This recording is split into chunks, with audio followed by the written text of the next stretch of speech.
What is up, fellow sickos? I am Dan Favale coming at you with my certified fantabulous, do-it-yourself extraordinaire, keeps on-off split data on his children's sporting performances, co-host, Mr. Grant Hughes.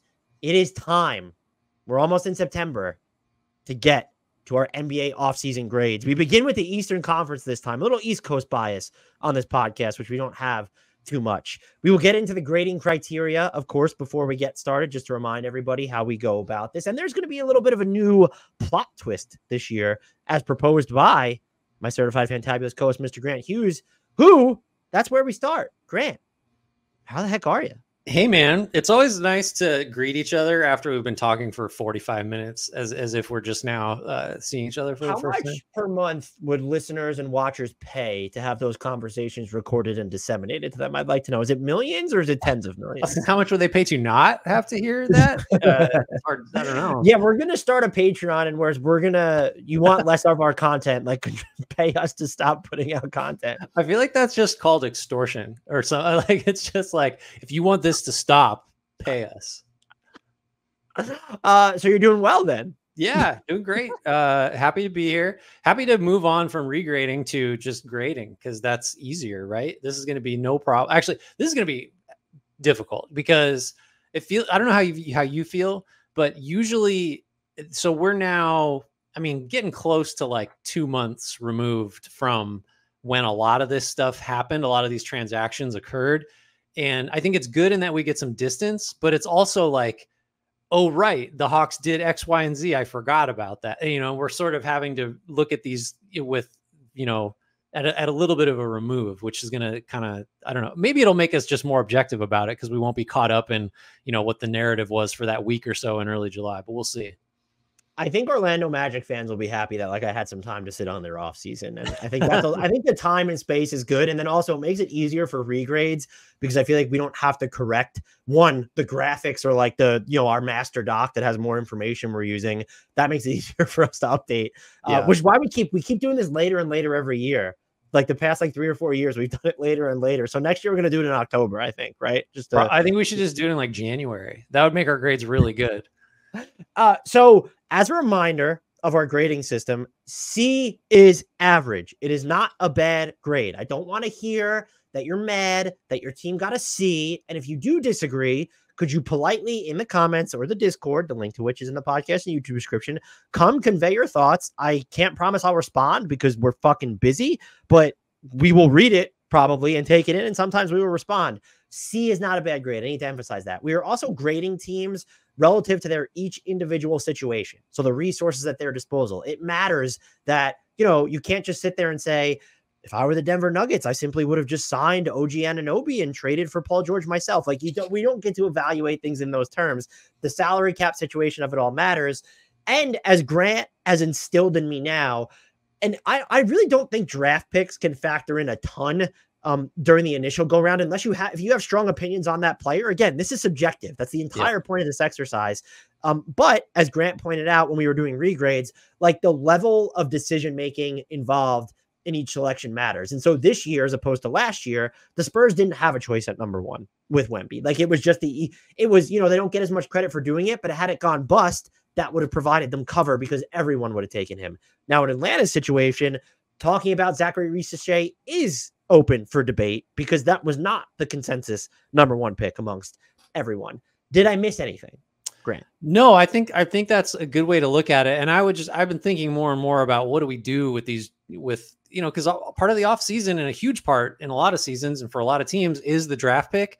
I think the only time I'm going to get really bent out of shape or celebratory of draft moves in general is if and maybe this will come up on this exercise and maybe it'll come up on the West when we do it later. But if you had the opportunity to move up or move down, or there was just some sort of broader, set of decisions to make around the draft that might have benefited whatever your team's specific goals were, maybe that's where you can sort of I disagree with the direction they took in the draft, as opposed to this player's better than that guy. And I know that because, and then crickets because we don't know that yet and there's just no information. So I'm going to really try to reorient some of my draft I don't know, thoughts, I guess, around sort of the broader team building side of it. Just because, like, I don't know, how many times are we going to go down the road of saying, well, this was the wrong pick, and then like just based on what, at this point, it's too early to make any real definitive statements about a singular player.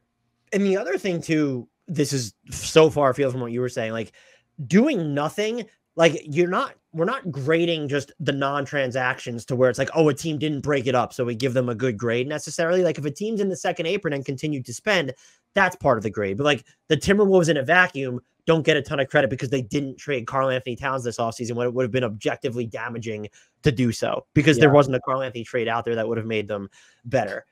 And the other thing that you suggested, which I really like, so we'll give our grades at the end. We're going to try and come to a consensus podcast grade, though. Maybe there'll be situations where, because Grant and I, everyone knows we disagree all the time. We're never on the same page with anything. Maybe there will be teams that we can't reach a consensus on, but and that's all Grant here.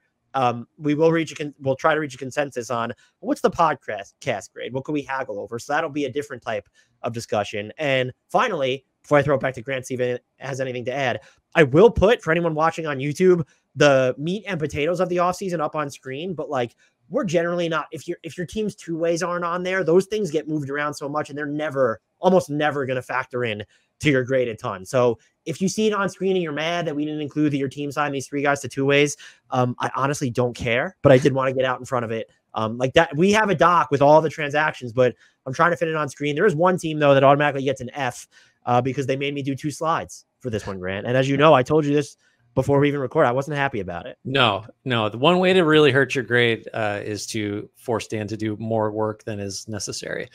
So one other thing, maybe this is just kind of a concept to flag, because I do think in our regrades, we got some good feedback just about like, I think we need to sort of, and this is hard because the teams don't just say like, here's what we're trying to do, right? Like, here are our goals.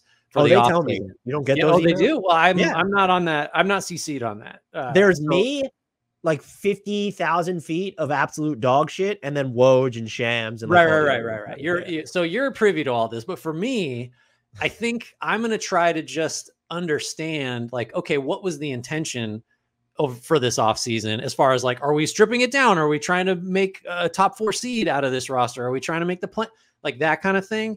And then I'm going to try to be like in a sort of a case by case, try to evaluate like how well they did at that. Right. So it's a little bit, it's kind of what you're saying about like, oh, second apron teams that kept spending, that's good. Or like a second apron team that cuts costs because they're cheap, that's bad. Like that, or, that's an extreme example. If you're in the second apron, you probably should try to get out unless you're a title contender, but you get the idea, right? Like I'm trying to be more like grading on a scale of like, because every team's trying to do something different to some degree, right? It's a situation specific matters, but you also want to be like uniform in the sense that if there are 2 teams that are on similar timelines, have similar aims, but they go about it in varying paths, like you want to hold them to the same bar. Yeah, I think that's fair. It's like grading the Wizards is different than grading the Bucks. Like that's just, there will invariably be people in the comments that are just like, well, how does like so-and-so get an A and the other one got a C with it? That's why I don't go in there. We will be breaking this up by division with timestamps, as we don't tend to do, but we did it by division last year. But we're doing the whole Eastern Conference at this point. And Grant, unless you have any questions, qualms, other comments, I think we can get started. Nope, that's plenty of throat clearing. I'll run down the Hawks here. Had the number 1 pick in the draft, took Zachary Risachet. That's like pretty clearly their most consequential draft pick in a while, probably since Trey. The other biggest move, traded DeJounte Murray, got back Dyson Daniels, Larry Nance, EJ Liddell, Cody Zeller, got a 2025 first via the Lakers, and the less favorable of Milwaukee or New Orleans 27 first. There's top 4 protection on that. Those are the 2 big ones. Picked up Garrison Matthews, $2 million team option, traded AJ Griffin to Houston for cash and a second rounder. Re-signed Vit Krejci for 4 years, $10 million. Only one of those is guaranteed. I think those are the big transactions. Excuse me. I know we said we weren't going to factor in two ways, but getting Dominic Barlow is an absolute coup. I was going to say, when in the intro, when you were saying we're not going to list every little thing, and I always was going to chime in and say like, So you may not hear Dominic Barlow's name specifically. Turns out you will. Dan, we do. Dominic Barlow is one of those guys that we like romanticize as a two-way player. So I can't believe that the Spurs were just like, like we're not No, even going to thanks. try and grid. Yeah, but so the Hawks get an A+ because they have Dominic Barlow. What? Go ahead. What is the more pivotal move to you for this franchise? Is it the DeJounte Murray trade or the decision to go with Zachary Risacher at number 1? Unless you feel very strongly about sending AJ Griffin to Houston for I was going to go the option C. No, I mean, it's so, I guess we may as well get into it. Like this draft was so, just uninspiring at the top that like, I guess I would put it this way. If the Risacher pick does end up being really consequential, that's a great outcome. Because it will probably mean that oh my God, he did deserve to be number 1. That like, how did we not see it? Like that kind of thing. Right. Like, oh, he's Nick Batum plus, going forward, something like that, which even that feels like a low bar for a number 1 overall pick. But I suppose it's that just because the variance involved. I wanted to ask you though, and you can give me your thoughts on which is more consequential, like the DeJounte Murray trade. Is there a way to frame it positively for Atlanta in terms of its grade this offseason? Or is it just, the first trade didn't work. You had to take back what you could get and move him on. So therefore that was a failure. This trade is bad. Like, can you spin it positively? Like they balance the roster. Like how do you view it? So I think you need to start with you throw out what they gave up to get DeJounte Murray, because now we're years in the past removed from that. And you could ding them for continuing to keep a flawed partnership with Trae Young together. I think, and then from there, you have to go, do you think they got the best return that was 1 out there and or 2 that's best for their franchise and its direction?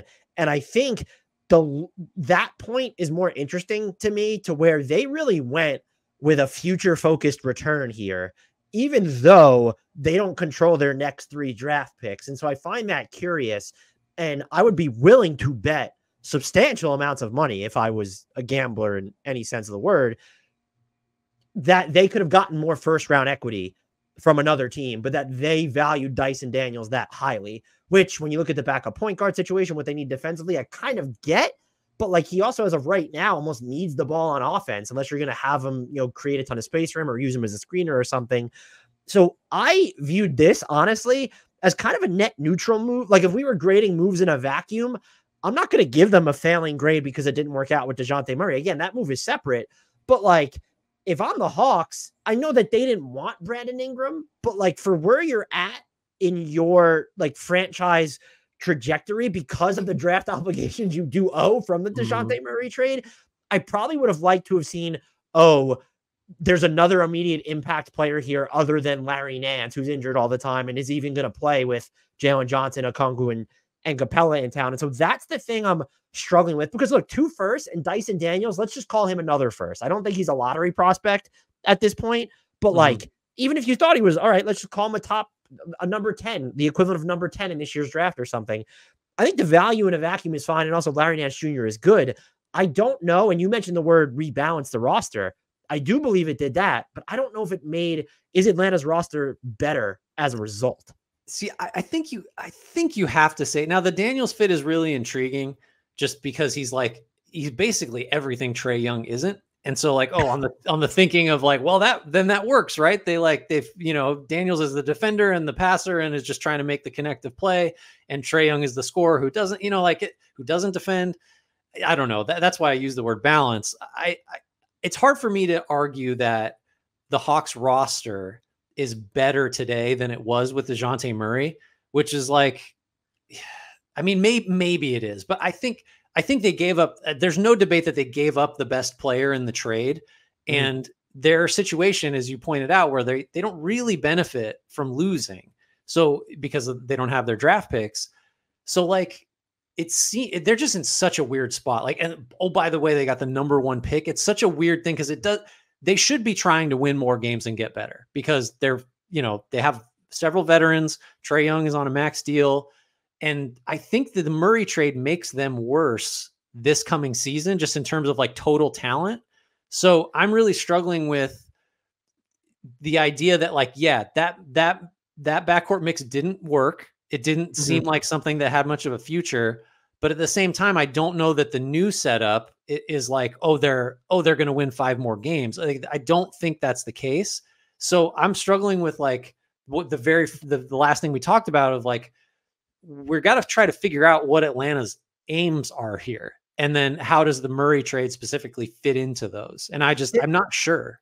I guess there's 2 interesting things. Is one, let's start here. Do they deserve credit though? Like, we don't know what let's just say Brandon Ingram was like the best player they could have acquired in any DeJounte Murray trade that was established. Mm-hmm. Do they deserve credit for kind of not going that route? Because this is a team that's very tax conscious. Brandon Ingram's up for a new deal. I also don't love that fit with Trae Young in the first place. And so to bet on Dyson Daniels, which, but this would be the second point of it. I didn't realize I was going to touch on it, but like, if anything, I do think you've amped up the Trae Young minutes when he's on the court, because they were a net plus when Trae Young played without DeJounte Murray last year. And the most used lineup in that scenario only played about 300 possessions. Trae Young, Bogdanovich, Sadiq Bey, Jalen Johnson, and Okongwu.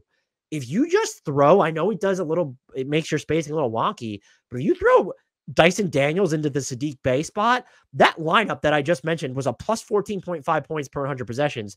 You've probably jacked up the defense of that group without damaging the offense too much, because if you believe in Johnson shooting, we of course believe in what Bogdanovich can do on or away from the ball. So it feels like, and then just the optionality of having Larry Nance Jr. in the fold, it feels like with this trade, they have bolstered the time, or let's say optimize the time that Trae Young will play. But now the question becomes, okay, what do they do during the 10 to 20 minutes per game, just depending on the night, that he is not on the court?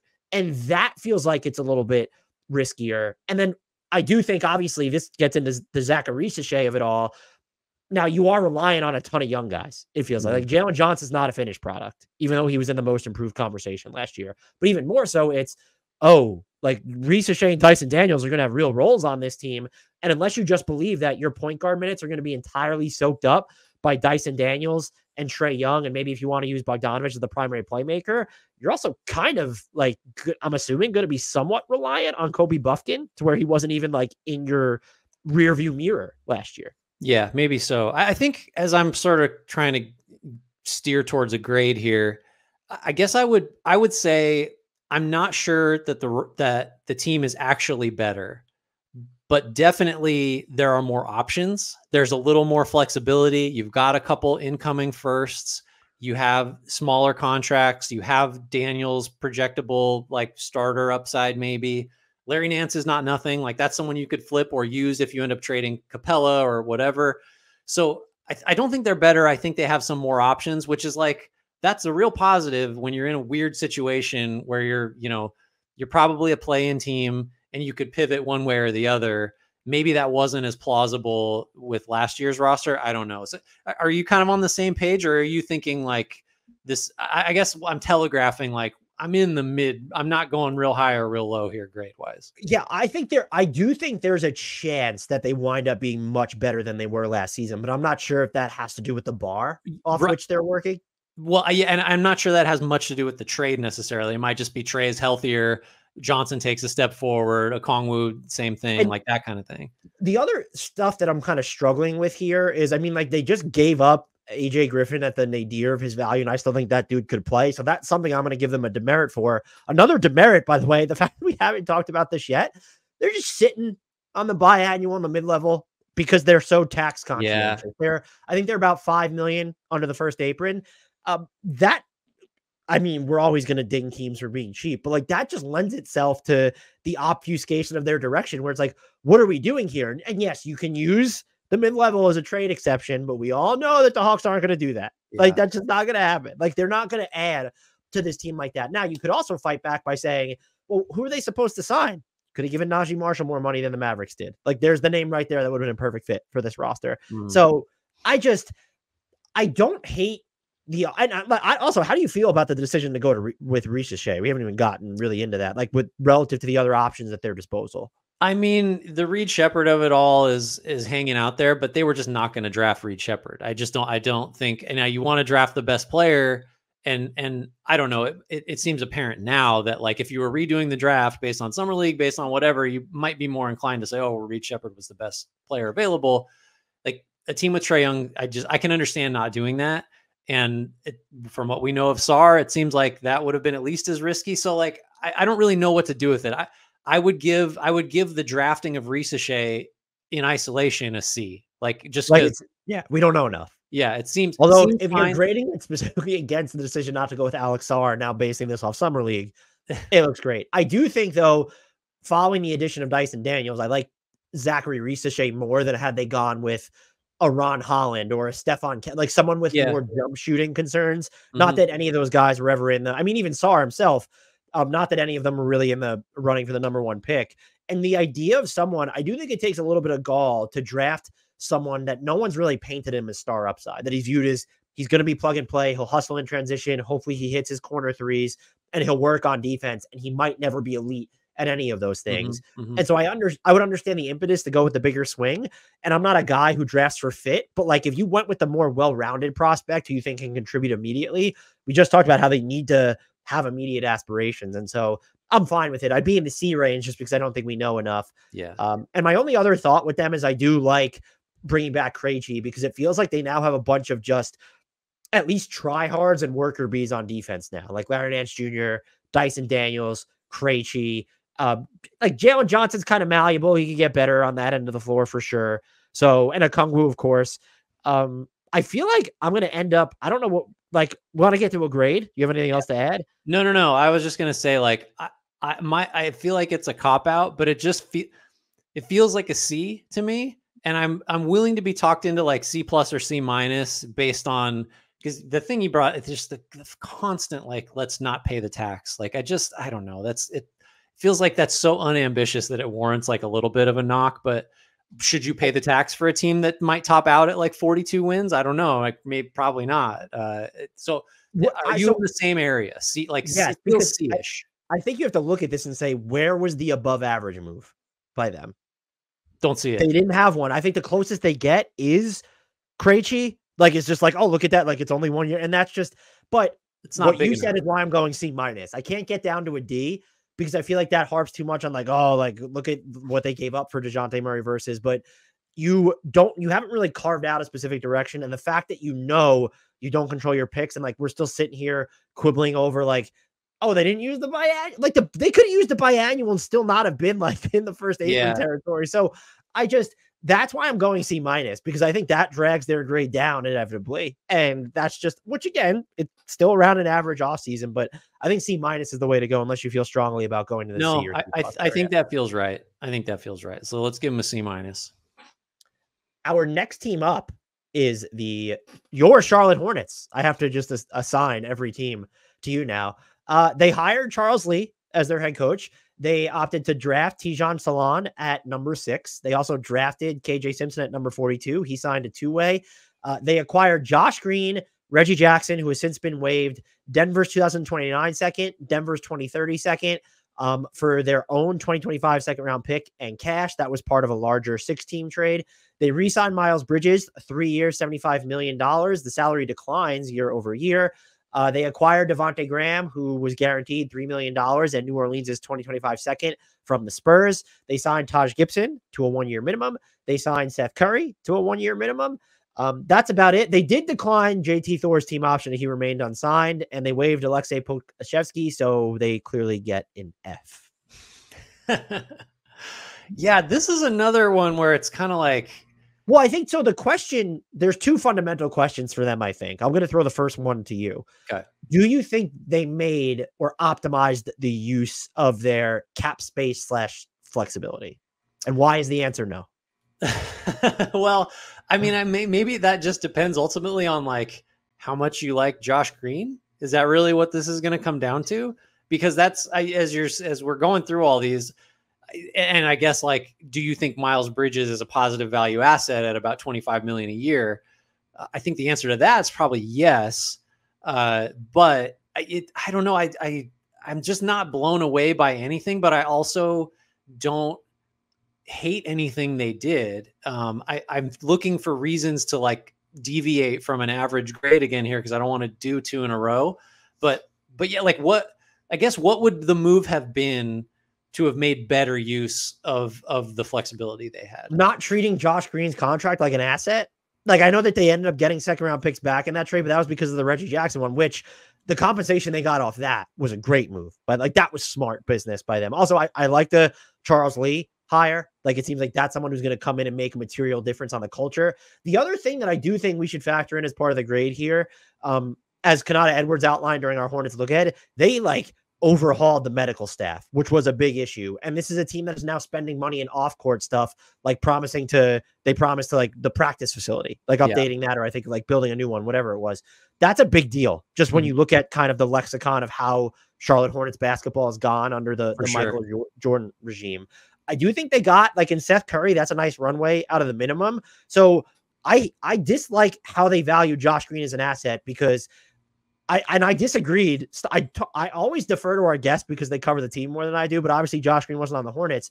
The idea that he's like this 3-and-D guy is just wrong. Like, he wants to have the ball more than you think, and he also is just not as good as a defender as you think. And so he's a body that you could plug in there. But when I go through their offseason, that's really the only move I dislike, because the Miles Bridges value, however you feel about him as a human being, I think that's in line with what he's going to do on the court. And the fact that it declines, I don't buy into that you can't extend him if you need to off that. I think that number is going to be high enough to extend him. I also think that the contract is going to be good enough for some team to give you something. Yeah. I don't think he finishes this deal here.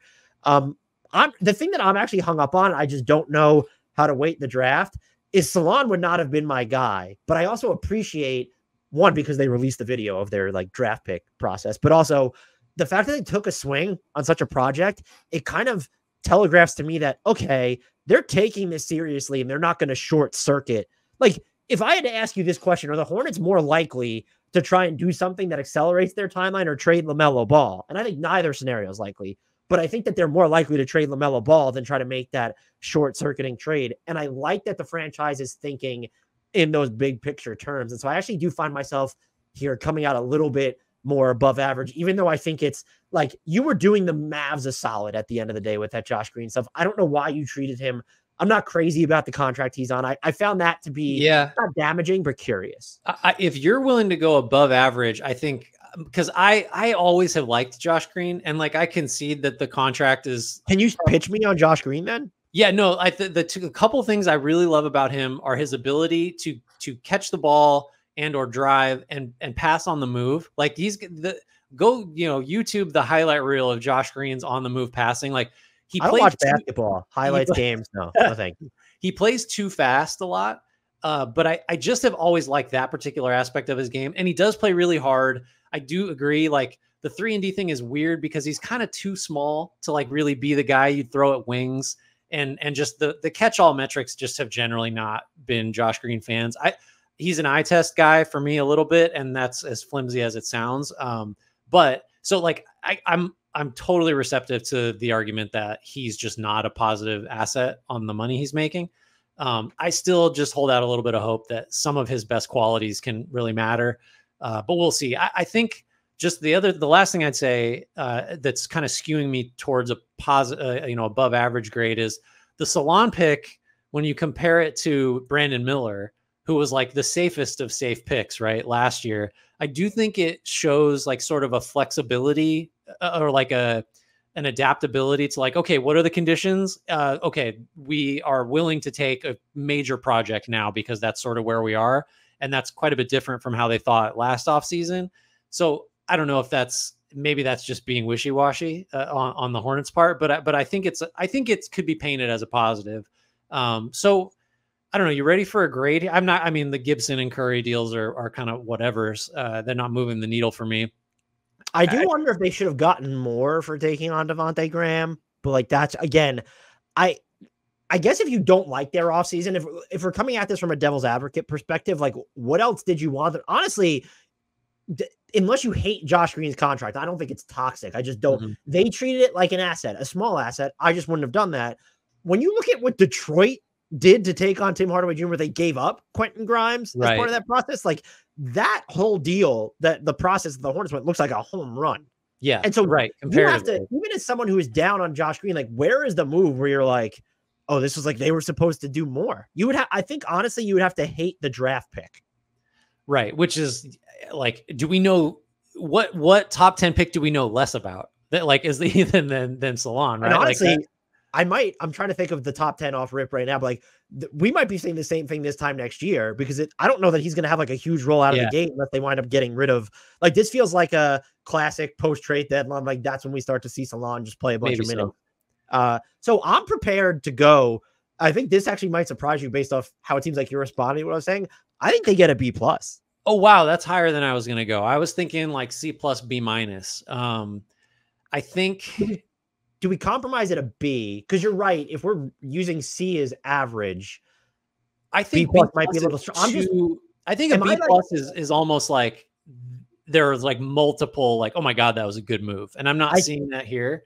You used the term wishy-washy before. I think I'm just looking at it as like this, like they have a competent infrastructure in place, and I'm just so excited for it. I think big picture, some of this spills into like before the offseason, but like new ownership, new front office, new coach, the medical staff point is a great one. Like doing it's a more functional franchise that seems to have an end goal as opposed to just like, I don't know, making money or whatever it was, or not losing money, which seemed to be the Michael Jordan regime's goal.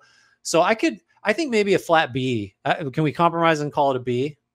Yeah, I think that's an easy one. The way I think you have, I'm waiting the off court, like, changes here a lot, but there aren't many franchises where that kind of change would matter more, than with Charlotte, because it was so shitty for so long, and having a direction matters. So yeah, I think a B is a fair spot to be. All right, that takes us to Grant. My Miami Heat. I can't decide what team I'm gonna give you, but it's coming. So drafted Kel'el Ware at number 15. Josh Richardson's back. They picked up his $3.1 million player option. He is coming off shoulder surgery. Kevin Love also back, 2 years, $8 million. Got Thomas Bryant at the minimum. Some second round finagling, traded number 43 to Atlanta for 44. Got Alex Burke at Alex Burke. That's like Bizarro Alec Burks that pluralized the first name. Call him Alex Mack now, and let's just really like wind back the clock. The 1 year deal for him at the minimum. Haywood Highsmith, 2 years, $11 million. That's shame on every other team in the league for letting that happen. Fashion. Good signing. Bam, 3 years, $165 million extension, player option 28-29.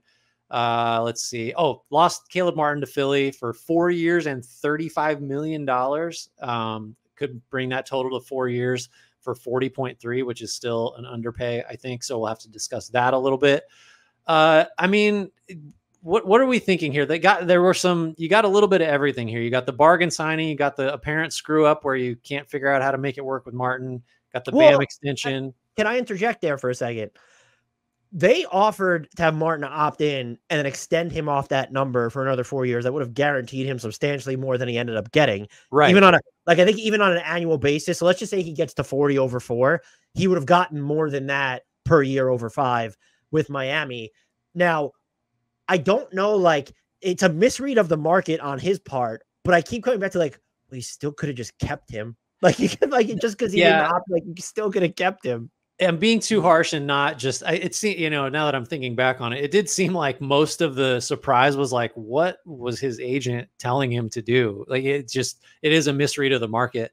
Whenever this happens, though, it does, like, I'm trying to think of, certainly, like, remember Nerlens Noel lost like however many tens of millions of dollars that was a few years ago by getting bad advice with the Mavs. I guess, yeah. I mean, is it fair then? Should I not put any of the onus on the Heat for Martin leaving? No. Well, my whole thing is just like so as we're recording this, they're inside 2 million of the second apron.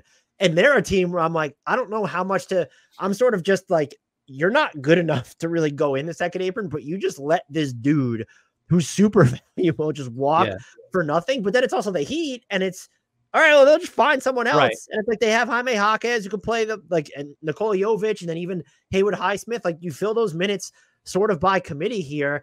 I don't know how to feel about that. What I will say is it's not as fuck Miami's process as much as it would be if like that whole scenario of have him opt in and then extend him wasn't on the table. So like they did but like you still could have kept him. And if you wanted to duck the second apron,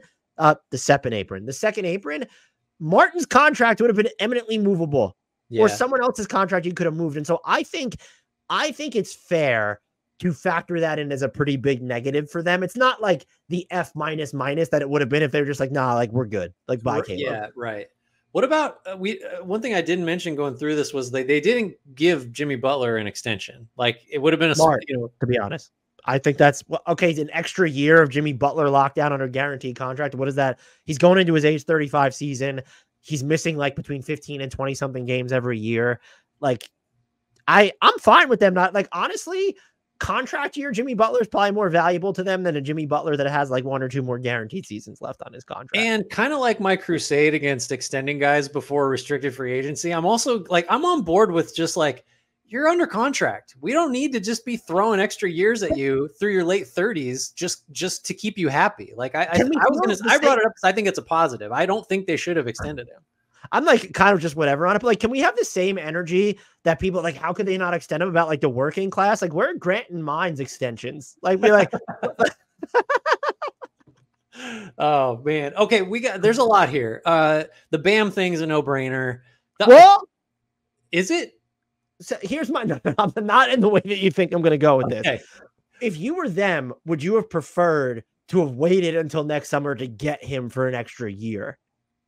Because now you're kind of, it's in a weird situation where this is going to be, I think, his age 31 season when he has that player option. And so it almost makes sense. Like, that's weird territory. It'd be a lot easier if he's like entering his age 32 season or whatever it is and be like, okay, like that. I'm just wondering if you factor that in at all, or is it just kind of, we don't have a ton of long-term certainty at this point. So we have him locked up for the next, because this doesn't start until 26, right. 27. I hadn't thought about it until just now, but I think I prefer them because it is like Bam friendly to do it now because he gets the free agency a year earlier, right? As opposed to the Heat would have benefited more by waiting, going longer.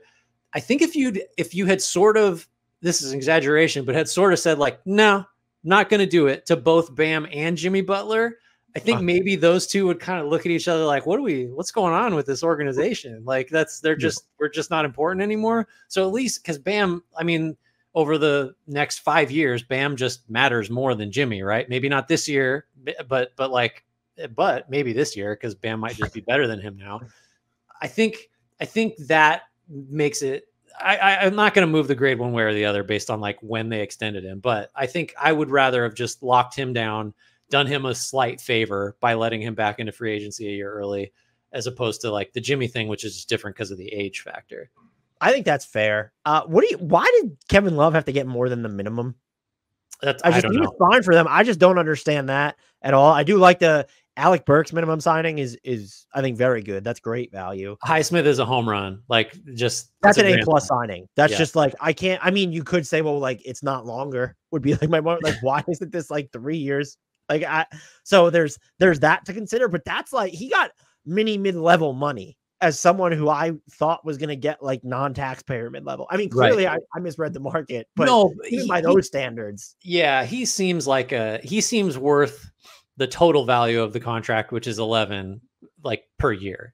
I mean, even that I don't want to get crazy about it, but like, he's just a good rotation player that you could probably start consistently and have no issues if you have enough like high-end scoring talent around him. So the other thing is, a lot of people are pretty big in on Kelly Ware after Summer League as like he might start. I don't know how realistic that is, but there was chatter about that. Like if he's that good as a like athletic offensive force, like you could play him with Bam. That's plausible. And the Heat have kind of been flirting with that for a while, where we saw them start Kevin Love next to Bam for a little bit before getting away from that. And then remember before, I think it was a couple years ago, before Omer Yurtseven got injured, there was talk of like those two playing together a ton. Mm-hmm. So it seems like they've kind of had this dalliance with, we want to play two bigs together. And so if they think that this can work, and look, Bam was getting up some threes for some of the Team USA stretches from the corner.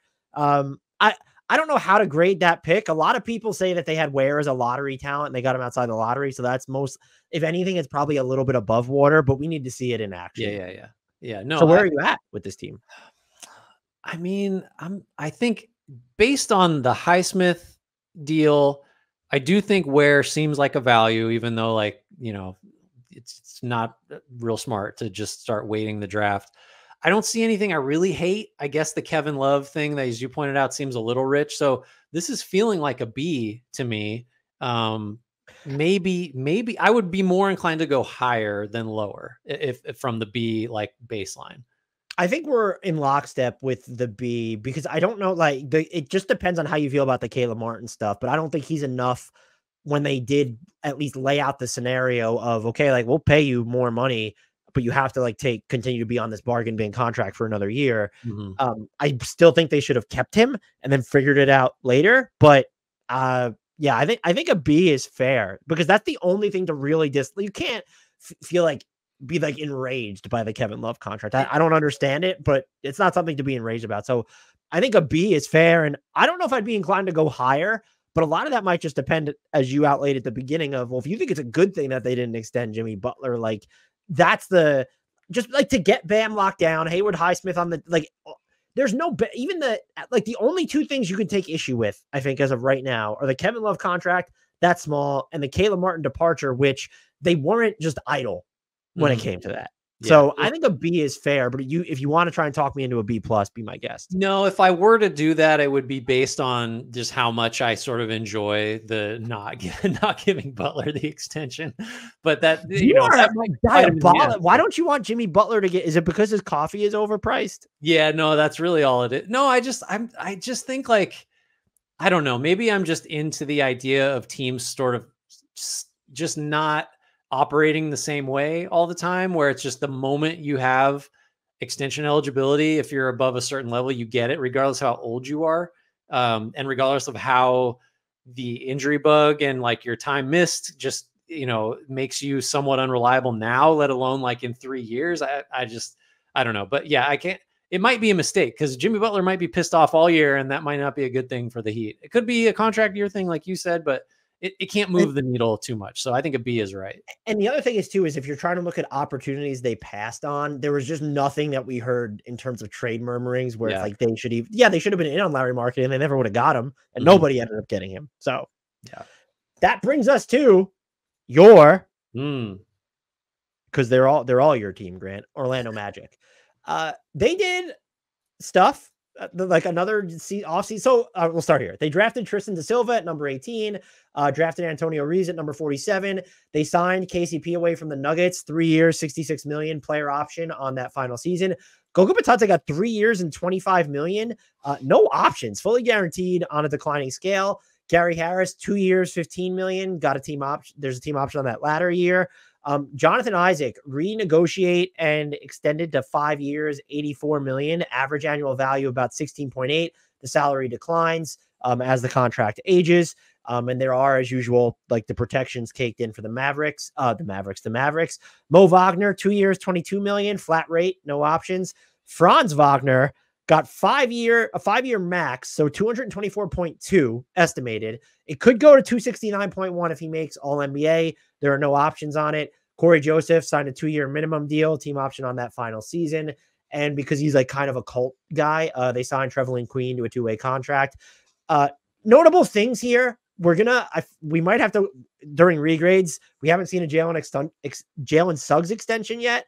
And then Joe Ingles signed with the Timberwolves and Markelle Fultz clearly not coming back. He remains unsigned. Grant, how are you feeling about this offseason? I feel as if we are going to have to concede that we loved the KCP signing at the time, like irrationally so. Just because it felt, maybe I don't want to speak for you, but it felt at the time like, okay, Orlando is going to go do the things we've been asking them to do. They're going to go get like another 3-and-D shooting guard. Surely there's an offensive organizer coming to replace Fultz, or at least someone you could kind of put into that 3-guard rotation with KCP and Suggs. That did not happen. So we need to get off the idea that like the KCP signing was more important than it was. I think it's just as a starting point, because at that point we were like, oh my God, this is going to be an A off season, right? Like at least that's kind of how I felt. Spoiler, it will not be that. I guess like big picture, the only contract that I'm like really not comfortable with is Franz's max. I just think, the shooting last year may have been a blip, 28% from 3. He was much better than that the 2 previous seasons.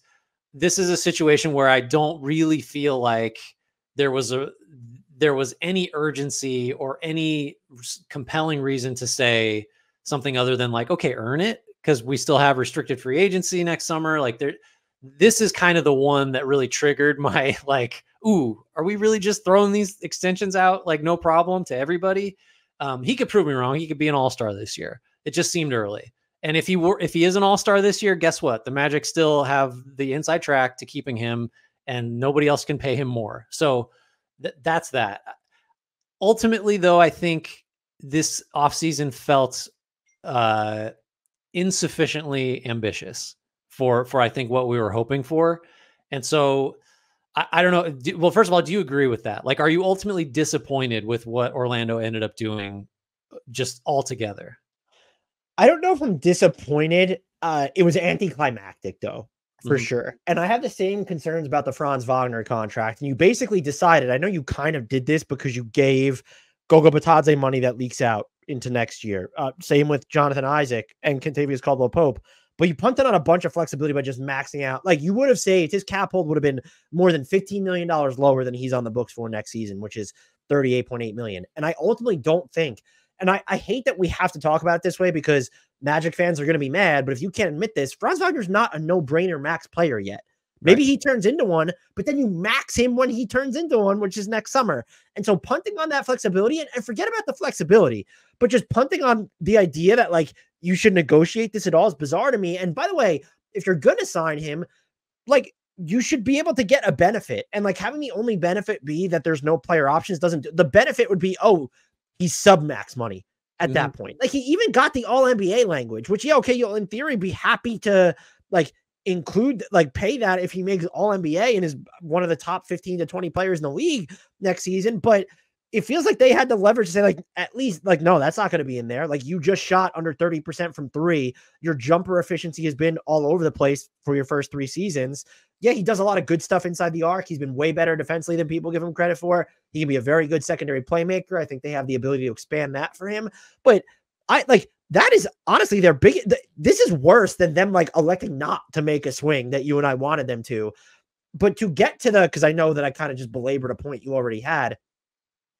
To not make a bigger swing when it comes to specifically an off the dribble shot maker, an offensive organizer. Here's why it bugs me, because this is a team that would get so much better without, like, we're not talking about, they could do whatever they want, like go through the tiers. Like if LaMelo Ball was available, or they have, by the way, they have the assets to create their own trade market. And the KCP move, by the way, better than it even is in a vacuum for what he does, because they increase the value of Denver's 2025 first round pick, which they own. So that's top 5 protected. So that's good. But like, it didn't have to be a star. Like LaMelo Ball in his own tier, and Anthony Simons in another tier. Fucking Malcolm Brogdon would help this team a ton. Signing Tyus Jones would have been, you probably could have given him enough money over the short term to be like, hey, like, don't go to Phoenix for the minimum. Right. So the fact that it doesn't have to be those specific players. Like, I'll continue to rattle them off. Like, why aren't you involved in the Colin Sexton? Utah would probably give him up. So they could have done that at a minimal opportunity cost. And the fact that they didn't, it's just disappointing. There's no move that they made that was bad. Gary Harris at that money is fine. Goga at that money is fine. And unless you love the idea of Tristan da Silva at number 18, which, you know, kind of coming in the archetypal wing that might be able to give them some minutes. And even if you believe that, by the way, Jet Howard's going to come in and play actual minutes this year, okay, fine. But like, we just watched them lose in the playoffs exactly how we thought they were going to lose, by Paolo Banchero going off and them still just not having enough offensive juice around him. And I'm open to the idea. My prediction, even though I'm working on a hot takes piece and I wasn't willing to go this route because I just don't want to deal with the response, but I guess I'm going to deal with it here. Jalen Suggs, I think, has a chance to be the second most important player on this team moving forward over Franz. And so like that makes the Franz decision more complicated to me. Again, nothing to hate, but like I look at this kind of offseason like, well, what did they do that was above average? Like, what is the above average move here? And it's the KCP move, because it did show a willingness to like, all right, like this guy's older. He's not on the same timeline as everybody else. So like, I'll give that like because of what it does to Denver's draft pick and the fact that they own it. Like, you know, I love gamesmanship. Right. That might be a B+ move. So your point about the playoffs is really kind of what I was going to circle back to, because when we did the regrades, I thought it was one of the interesting arguments you could make in favor of Orlando was like, they were kind of inactive last summer, but that was partly built around like, we trust what we have and we think these guys will get better. And they were right about that. But then to go into the playoffs and lose for the reasons that everybody saw developing over the season. Like, you don't have the type of player we keep saying they needed to acquire, the offensive organizer, off the dribble shooter, what like that niche is unfilled. So the defense is going to be awesome. You're going to overstretch your forwards to be your playmakers. That didn't work in the postseason. They kind of put faith in the process or organic growth again a little bit, also adding KCP, but like you can't, I don't know, maybe we'll be wrong again and Suggs will just get that much better, or Wagner will justify that contract. But it just, I don't know. I keep coming back to disappointed. I think it was a mistake probably to bank on the needs you have being filled by the players that are on the roster, even if they get better. I just don't, they aren't going to turn into different kinds of players. And they just clearly still have a need that we knew they had all last year and all offseason. They didn't fill it. So I know we've been hanging around the C and B range. I think I'm thinking we're in like D+ is what my gut says right now. Ooh, I was going to be prepared to go like B- because I do think, like, don't we need to weight the fact that we just said there's no bad deals on the books? Like the Jonathan Isaac contract is probably pretty good for them. Sure. And the other thing that they did do, but again, if you don't trust that they're going to do it, I totally understand. Like, they're so far beneath the first apron that they are like, they can do a lot of stuff via trade without giving up a ton. And you have all these contracts that once the trade restrictions lift, you could throw Goga Batadze in there, Gary Harris's salary matching, Jonathan Isaac himself, Mo Wagner, if you're willing to trade Franz's brother. And so I view that as like a value add in itself. So maybe a C-, because you're right. Like, they could have done more and didn't. I get the other pushback would be, was now the time to do, like, do you view the East as open enough for them to say, like, yeah, we could be the second seed, like we could beat the Knicks and the Sixers and the Cavs. Like, forget about Boston, which is on its own tier, but you have to also factor that into the equation as well. No, I don't view the East as open enough. I thought you were about to say, no, you don't factor that into the equation. to go for it. But I guess like, then if the argument is, okay, they didn't put Franz aside. We both are not huge fans of that contract. It's not like they kept the draft pick powder dry, but like they did put some money on the books going out a couple years to where you're not like equipped to have max flexibility. Not that free agency ever accomplishes anything anymore, by the way. That's something to talk about. Like nobody signs impact guys. But you compromise a little flexibility. So you're not like, I don't feel like the Magic are a team that's like 2028. We're just gunning for that. It's like, we want to be in the top 4 this year. And then we want to take a step after that. I don't know if this positions them to, I don't know. Maybe it does. D+ is harsh. Do you think it damages their position? Because like we definitely have detracted because we're viewing this through the lens of the road not traveled. So how much, when you look at the road they traveled, is any of it disastrous or outright bad? No. And I would argue the answer, with the exception of the Franz contract being the risk, I would say no. Mm-hmm. And so like they're still in a position to get better / make upgrades mid-season. Now, if you're sitting here and you're telling me like, well, it's clear that they're absolutely not going to do that, then I totally understand going in the D range. But they did use their resources on talent retention that could be rerouted, or at least like prop them up to where they were to pave the way for the guys that are all still young to get better. Yeah, you've already talked me out of the D+. I think it's just, no, I'll just be repeating myself. It feels unambitious, but I think you're probably right that if there's a bigger, because like the road not taken should have been easy. Like Tyus Jones cannot have been hard to acquire. He signed for the minimum. Like things like that, like kind of irk me a little bit. But then I imagine Orlando's like, we have Anthony Black and Jet Howard. One of those guys is probably going to help. Maybe Cole Anthony plays a little better. And like our guard rotations may be okay. So we don't need to, fire off a bunch of money. But it's like they didn't have to do anything crazy to go address the needs that they have. So I don't know. I can't get up into the B range. I think then it sounds like we're settling in as some kind of C here. So what is your actual, like, if you were grading the offseason for them? I think I have to go, I want to go C- just because I'm ultimately underwhelmed by what they did to address the needs that they had. So I think we're going to need to settle in the C or the C+ range. Because I think I would stick with my B-. Okay. Let's give them, what splits the difference there? Is it just a C?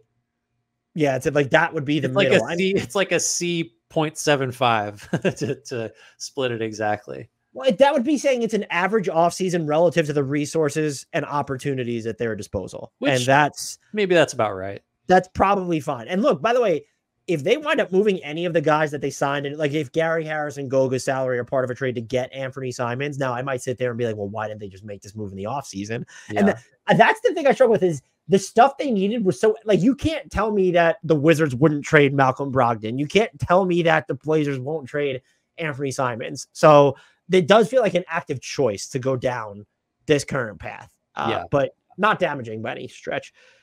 Next team, Grant. Your Washington. I was going to give them to you. I was going to give you the Washington Wizards. Is this my turn to read? I think it is. Yeah. All right. So Brian Keefe is the new full-time head coach after an interim basis. Drafted Alex Sarr at number 2.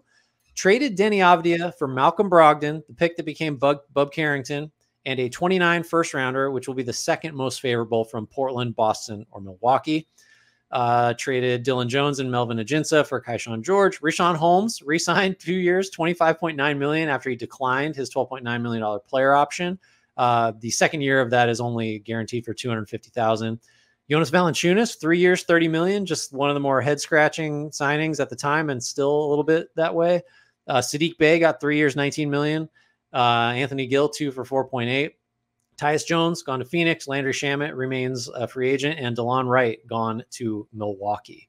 What do we think about the Wizards? Still pretty clearly rebuild, maybe based on the Avdia trade, aggressively rebuilding. So it has to be an F because Sarr's the biggest draft bust of all time, right? Like he's going to be up there with Old Blondie and Anthony Bennett, all those guys. So that's like clearly an F minus. Can we go? But in all actuality, the move that I focus on, because there was a choice at number 2, and like I guess honestly, Reach on this team would have been super interesting. We'll have to see like Jordan Poole looking him off. I wonder how that would have necessarily gone.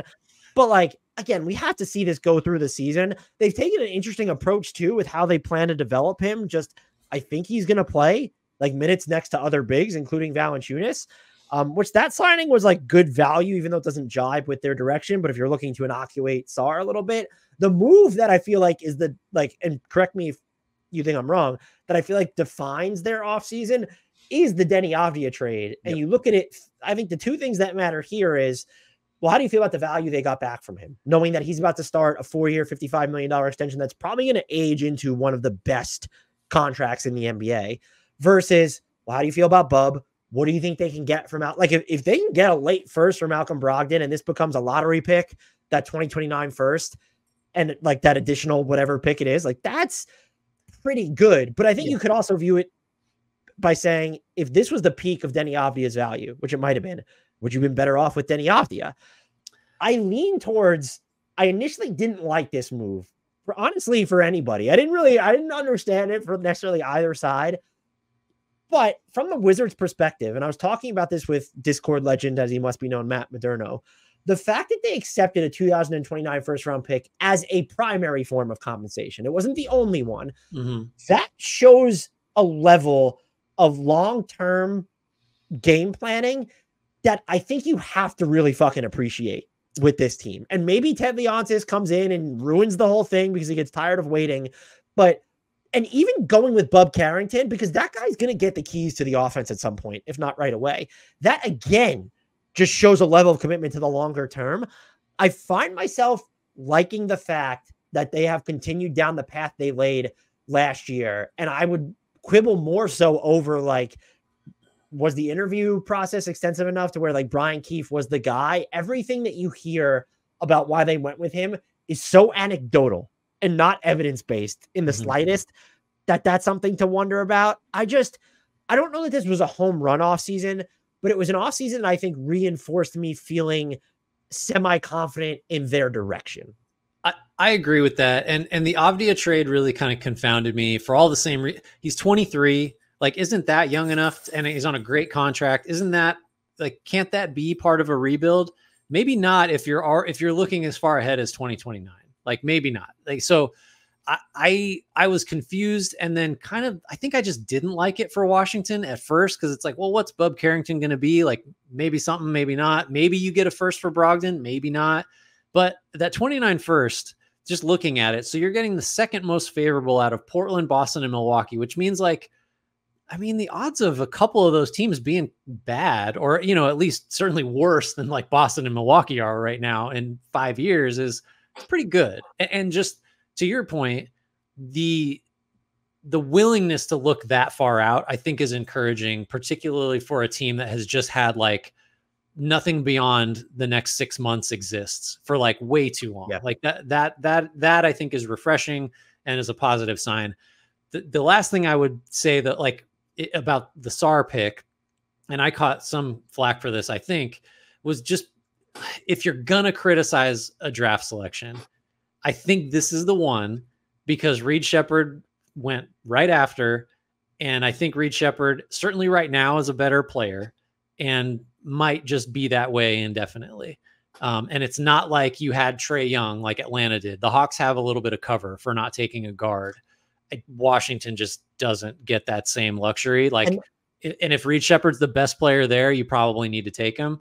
Maybe Sarr will make 5 All-Star games and who knows, but like, I just think Shepherd was the guy there. I don't know if I would have said that on draft night, to be fair, but like based on what we know now, that's kind of where I'm at. So if we're allowed to grade with knowledge we've gained since the draft, I think it looks like a miss today. Well, Shepherd was higher on, I think, both of our like unofficial big board than Sarr in the moment. And so this feels like more so than Atlanta, who has Trae Young, Shepherd should have been the pick to me, but we have to be open-minded about Sarr.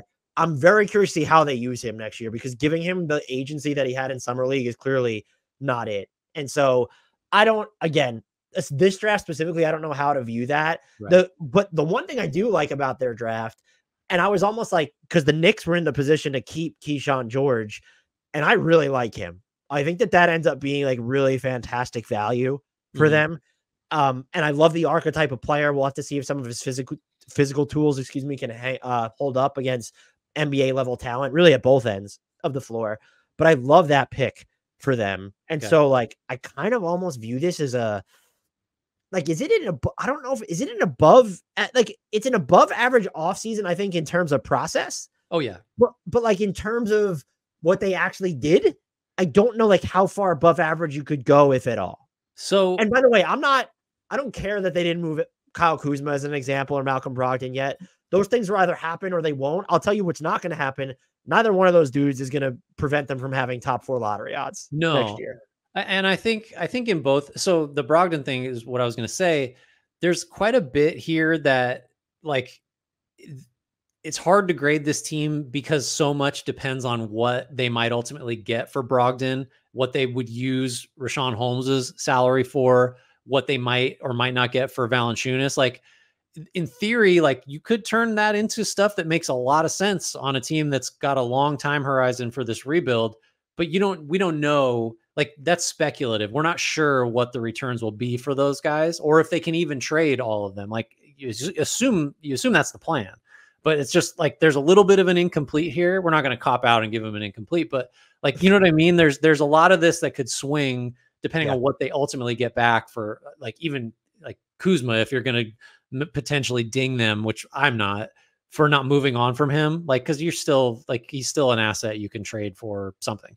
And the other thing too is the creativity, because you mentioned Holmes.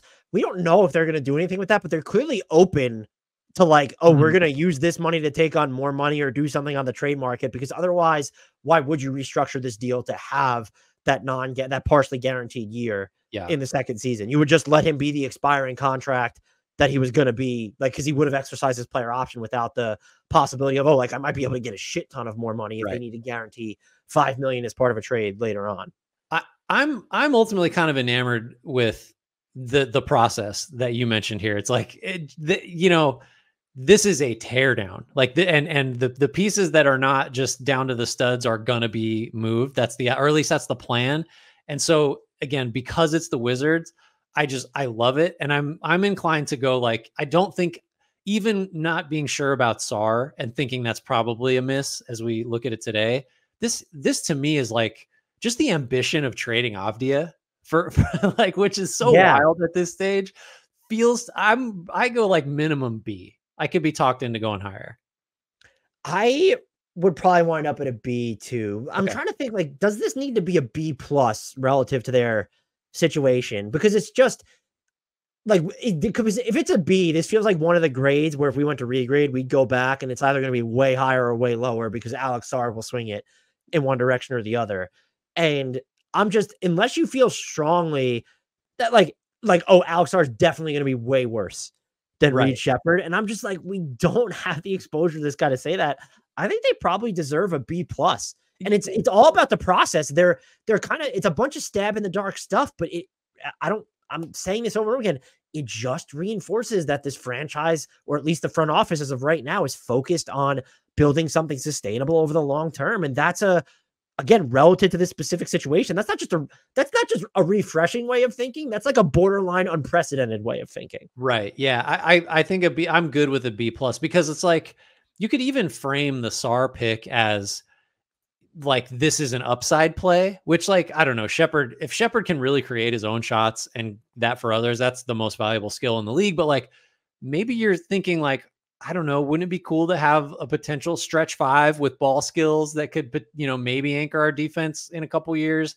That's like it's like, what if Sharon Jackson Jr. and Nick Claxton had a baby, and that's Alex Sarr, and that's a pretty good player. Yeah, that's the risky, like, upside play that maybe you take and maybe a team like the Wizards, we keep saying, like, should be doing that.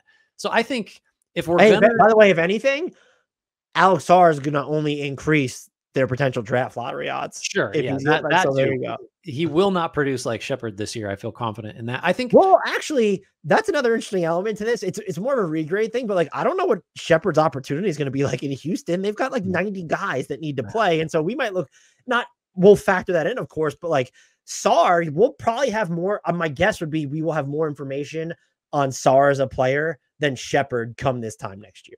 I mean, we better hope so, because Sarr certainly needs to be playing a lot. I think if we're gonna, I said at the outset, like, we have to view these grades in the context of like, what is the team trying to do? And you could frame every single thing the Wizards did as like, yes, that is in keeping with, let's strip this thing down and try to get good several years from now. So like, I do wonder, did you need to guarantee Sadiq Bey like 19 million? I think the Flyers fine, but like, why are we 3 years out instead of 2? Yeah, I don't know. That's just another deal that's like, well, if he gets healthy, then that's a 3-and-D wing, I guess, that we can trade. That we minus the D for the most part. Well, he's still perceived as a 3-and-D wing, I think, maybe wrongly. Yeah, B plus is good. I think a B plus is good here. We are on to a new division, which means we're up to your Boston. Well, they're my Boston Celtics. I'll take this. Oh man, what? Well, I gave you the Wizards, so you get the Celtics too. Do you think I'll do a better job of grading them this year than I did last year? Hard to do worse. Go ahead. What were you going to say? I was going to say hard to do worse. Drafted Baylor Shireman at number 30. Drafted Anton Watson at number 54. Currently on an Exhibit 10 deal. They re-signed Luke Cornett 1 year for the minimum. Re-signed Xavier Tillman 2-year minimum, fully guaranteed. Re-signed Neemias Queta 3 years, $7.2 million. Only the first season's fully guaranteed. Now we're getting into the big stuff, Grant. Derek White, 4-year, $125.8 million extension. $118 million is guaranteed. He is now signed through 28-29. Jason Tatum signed the Supermax, 5 years, close to $315 million. That will kick in at the start of the 25-26 season. He has a 29-30 player option. That'll be his age 19 season when that player option's up. Incredible. Sam Hauser, 4 years and $45 million extension, fully guaranteed. He's now signed through 2028, 2029. Notable things here: O'Shea Brissett currently unsigned, and also the Drew Holiday extension not factored in here because that happened towards the end of the regular season. Grant, is there anything that like about this offseason that caught you off guard? I guess the Sam Hauser extension because of the team's second apron situation, right? Yeah, a little bit, but so you may have to talk me down because oh boy, I'll start with this. This feels like a C because it's like, yeah, of course you extend Derek White, and a double, of course you give Jason Tatum all the money. The Hauser thing is like, I don't know. You see a lot of teams, Denver, like not do stuff like this, right? That are in the Celtics position. Now the Celtics won the whole thing, so it's a little different. but Denver the Nuggets didn't recently do that, right? So they should be cost cutting. That's right. That, you can see where I'm going, right? It seems like this is all these are all easy decisions. Like, well, what else were they going to do? Like, yeah, you bring back 3 centers, 2 at the minimum, 1 for a non-guarantee on the which you do year. By the way, because Kristaps is going to be out probably until 2025, and Al Horford is 90. Right. So it seems easy, but not every team does this. And in fact, some teams like actively avoid doing this and make themselves worse.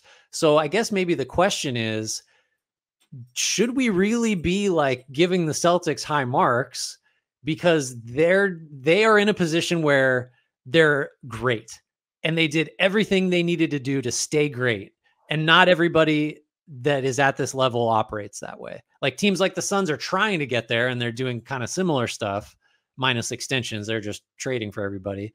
The Nuggets are the obvious foil. And like, look at the Clippers, look at the Warriors. Like these are teams that, and neither of them are as good as Boston, but they were pretty close to as expensive. And they went the other way. So it's kind of rhetorical because you can see where I'm going, but like, I wonder if we need to start looking at a team like this and saying like, man, bravo. Like you guys, this is not easy. This is expensive. Not everyone's doing it, but you did all the stuff you had to stay where you want to stay and try to win more titles. I think that's the exact way you have to look at it, because given their financial situation, Jason Tatum's extension was the only no-brainer one that they gave out. Like, yeah, Derek White in a vacuum, sure, but to this team, when you know the money that's coming on your books, like even with Kristaps coming off the books in a year, even with Al Horford coming off the books after next season, like it's just going to be tough. And so now you gave these long-term deals to White and Hauser, and yeah, we probably will eventually see them make a financially motivated pivot, but it does I would frame it this way. It does seem like they're willing to pay through the teeth to keep this exact core together for at least another 2 seasons. We couldn't say that about the Denver Nuggets after they won the title. Like they're on that same timeline and they let KCP go. So, and yeah, they didn't have Boston doesn't have the same level of young players in the pipeline that Denver does. So you could view it as, well, they were kind of out of options, but like, I would view Sam Hauser's extension as kind of just the ultimate, like, no, like we're serious about this, because that's the one you point to and say, one, maybe you could fight over the value relative to how many minutes he's going to play for them. And they also could have played, like Denver would have absolutely played this card and been like, we have Sam Hauser as a rookie and Baylor Shireman, basically. Right. And like, we're going to take that cost controlled asset and emphasize him moving forward.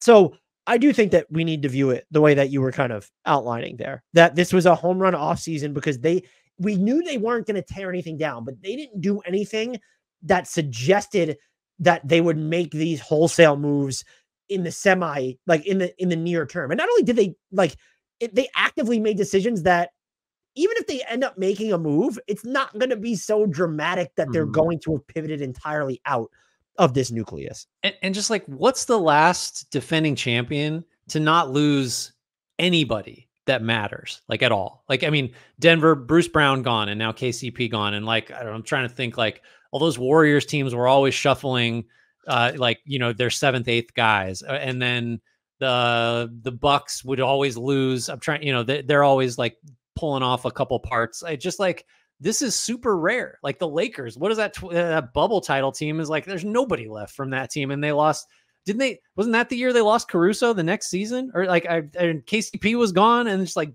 what are we? So the rarity of this, I think, warrants an A. That's where I'll just leave it.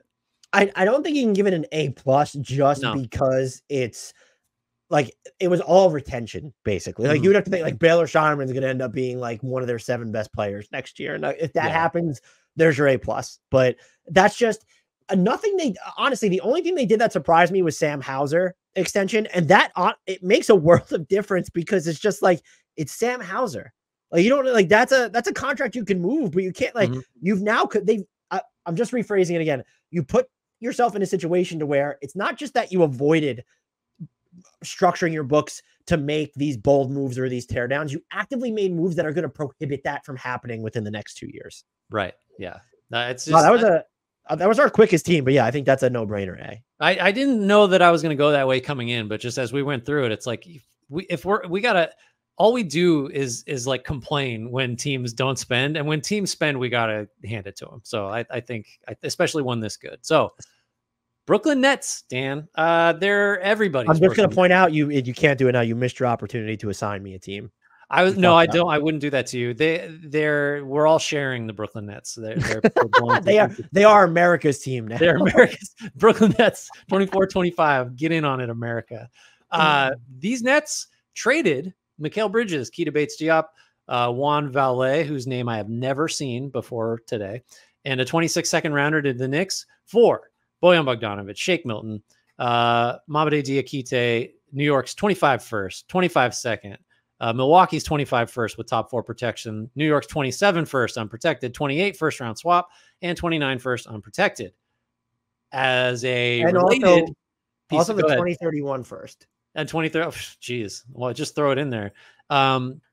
Relatedly, basically gave up, I guess we can just go through it, but kind of traded 4 first round assets for 2, sending a bunch of Suns picks to the Rockets to get back their own 25 and 26. I'm just vamping because I can't read all this together, but that's the gist of it, right? Essentially sent 4 first round assets to Houston via Phoenix for their 25 and 26 picks back, which means they can tank now and have a payout from it. What else? Got Zaire Williams, took a flyer on him from the Grizzlies. Nick Claxton got 4 years and $100 million, 96 of which is guaranteed. Trendon Watford signed the qualifying offer. Keon Johnson got the 2-year minimum. As I scroll down here, obvious questions. What are we going to do with like Cam Johnson, with Dorian Finney-Smith? Is Cam Thomas going to get an extension? Lonnie Walker and Dennis Smith Jr., 2 of our favorite, or maybe mine, but probably both of our favorite minimum signings last year, currently still free agents. So Dan, a lot of fun to follow Boston with Brooklyn because it's a very quite a bit of contrast here. What do we think about the Nets offseason? I kind of love it, but I'm curious what you think. I think it might be an A+. I think the only thing, and actually I was surprised at how contentious this became. I was talking with Salman Ali for the Rockets Look Ahead, and I posted a clip of our conversation about basically whether Brooklyn would have made the Mikal Bridges trade without getting its own picks back. And I said that the Knicks offered so much that I believe, even though I framed it as like getting your own picks back was the driving force, I think they gave up so much stuff to get their picks back because they knew how much shit they were getting from New York. And I ultimately think that, let's say they don't make the Mikal Bridges trade. Are you prepared to say that this team wouldn't have been like a bottom 4 team in the league anyway? Maybe, but like they still would have been like one of the 6 or 7 worst teams in the league. And like you would have probably moved Dorian Finney-Smith at minimum anyway, because he's coming up on that player option. And so I think you need to look at it that, like, I'm just curious as to you, this might not be too related to their grade, but I think like everything they did, they gave up probably too much to get their own picks back in a vacuum, but it bought them the ability to actually rebuild for the next 2 years without having to worry about sending out a top tier draft asset, which then prevents you from doing something that would short circuit your long-term future. Now, were they backed into that corner because like any of the star pursuits people listed kind of faded? Donovan Mitchell was the big one, and he signs an extension with Cleveland, and it was clearly headed that way even before the season was over. The reporting was that he was probably going to sign that extension. So I like maybe you take away from the level of difficulty on it. And with the Mikal Bridges trade, it's like, well, duh, you take that offer. How much of that did you negotiate though? So I think this would actually be the mark of their grade though. If you tell me that the Mikal Bridges trade was good enough for them to make independent of the trade that they made with Houston, this has to be an A+ offseason. And so I'll ask you this. Would you have made that trade as Brooklyn without getting your own picks back? I think you have to. I think that offer was just so good. Now, like we would still have to discuss it. And what we would say is, well, what's the real upside here? Because they're going to be bad. And they're not, the ultimate payout is like you get the first pick in the draft because you have one of the 4 worst records and you win the lottery. Like we would have to discuss like, I mean, there's some down, there's not as much upside as there might otherwise be if you'd only done the Knicks thing, but they got a premium for Bridges from the Knicks. Like that's a huge haul for a player. We like Bridges. That's a huge haul for Bridges.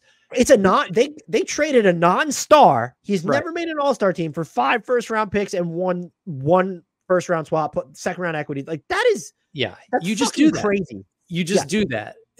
But so like, and I agree. Like I keep framing it. And I said it when I was running through these, like you gave up 4 first round assets for 2. So like you're paying a premium to get your own picks back. But what you are buying is like just a totally clear direction and like a totally clear purpose, because now you've got all this shit from the Knicks.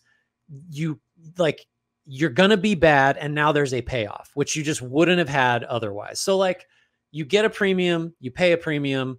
Somehow that nets out still to like a massive positive, because just it simplifies everything. It clarifies everything. It removes any doubt about what you're going to do with Finney Smith and Cam Johnson and anybody else. I think your initial question, if you say yes, you do that Knicks trade no matter what, and then you pile on top of that with getting control of your own picks back for the next 2 years, like I don't know how you frame it as anything but an A+. If we're going to fetishize the rebuild, which we do and everybody does, like this is an A+ first, 2 steps in a rebuild.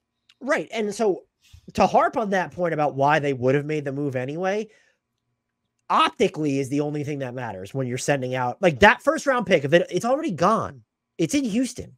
And so I guess if you would have looked at it, did Houston really offer all of the Nets' first round picks back to get Mikal Bridges himself, and they elected not to make that trade? That's a more interesting discussion, where if you could have gotten if you could have gotten all your picks back from Houston, I think you might almost still prefer this path, because you have all that extra stuff from the Knicks, who, yes, they're a better franchise. I want to make it clear.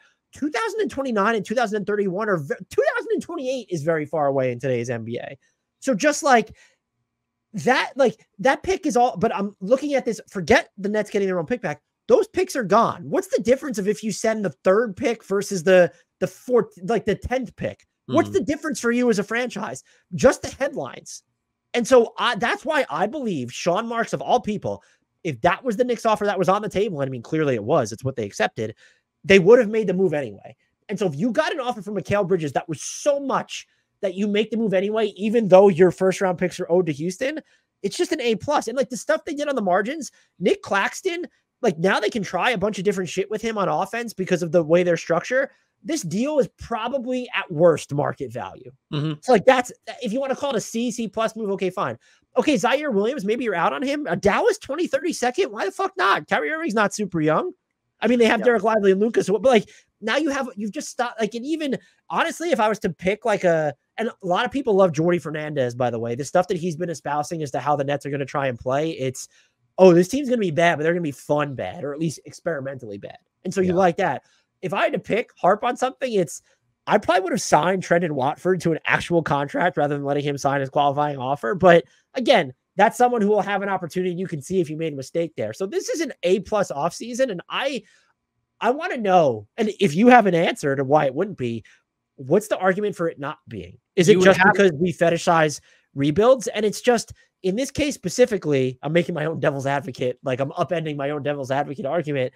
It's just like the stakes were so high for them because there was no path out of the position that they were in. Right. They had no outs and they created some like that. And that's worthy of an A+. If you're going to knock it, you might just say like Claxton's not worth $25 million a year. But I don't know what the argument is for that, because that's less than Jared Allen say got on his extension, and Claxton, I think that's not a perfect dribble, but he can dribble. He's a better switch defender, I think. Like there's just Jared Allen's a better passer. I don't mean to apologies to Jared Allen. Apparently, let's get that out of the way a little early this time. I think the Claxton deal is totally fine. Like you said, at worst, you're going to be able to move that for something that's at least as good as Nick Claxton. Maybe that makes even more sense to your rebuild. A+. Like just that, I don't know what else to say about it. I think we say nothing and we move on to your New York Knicks.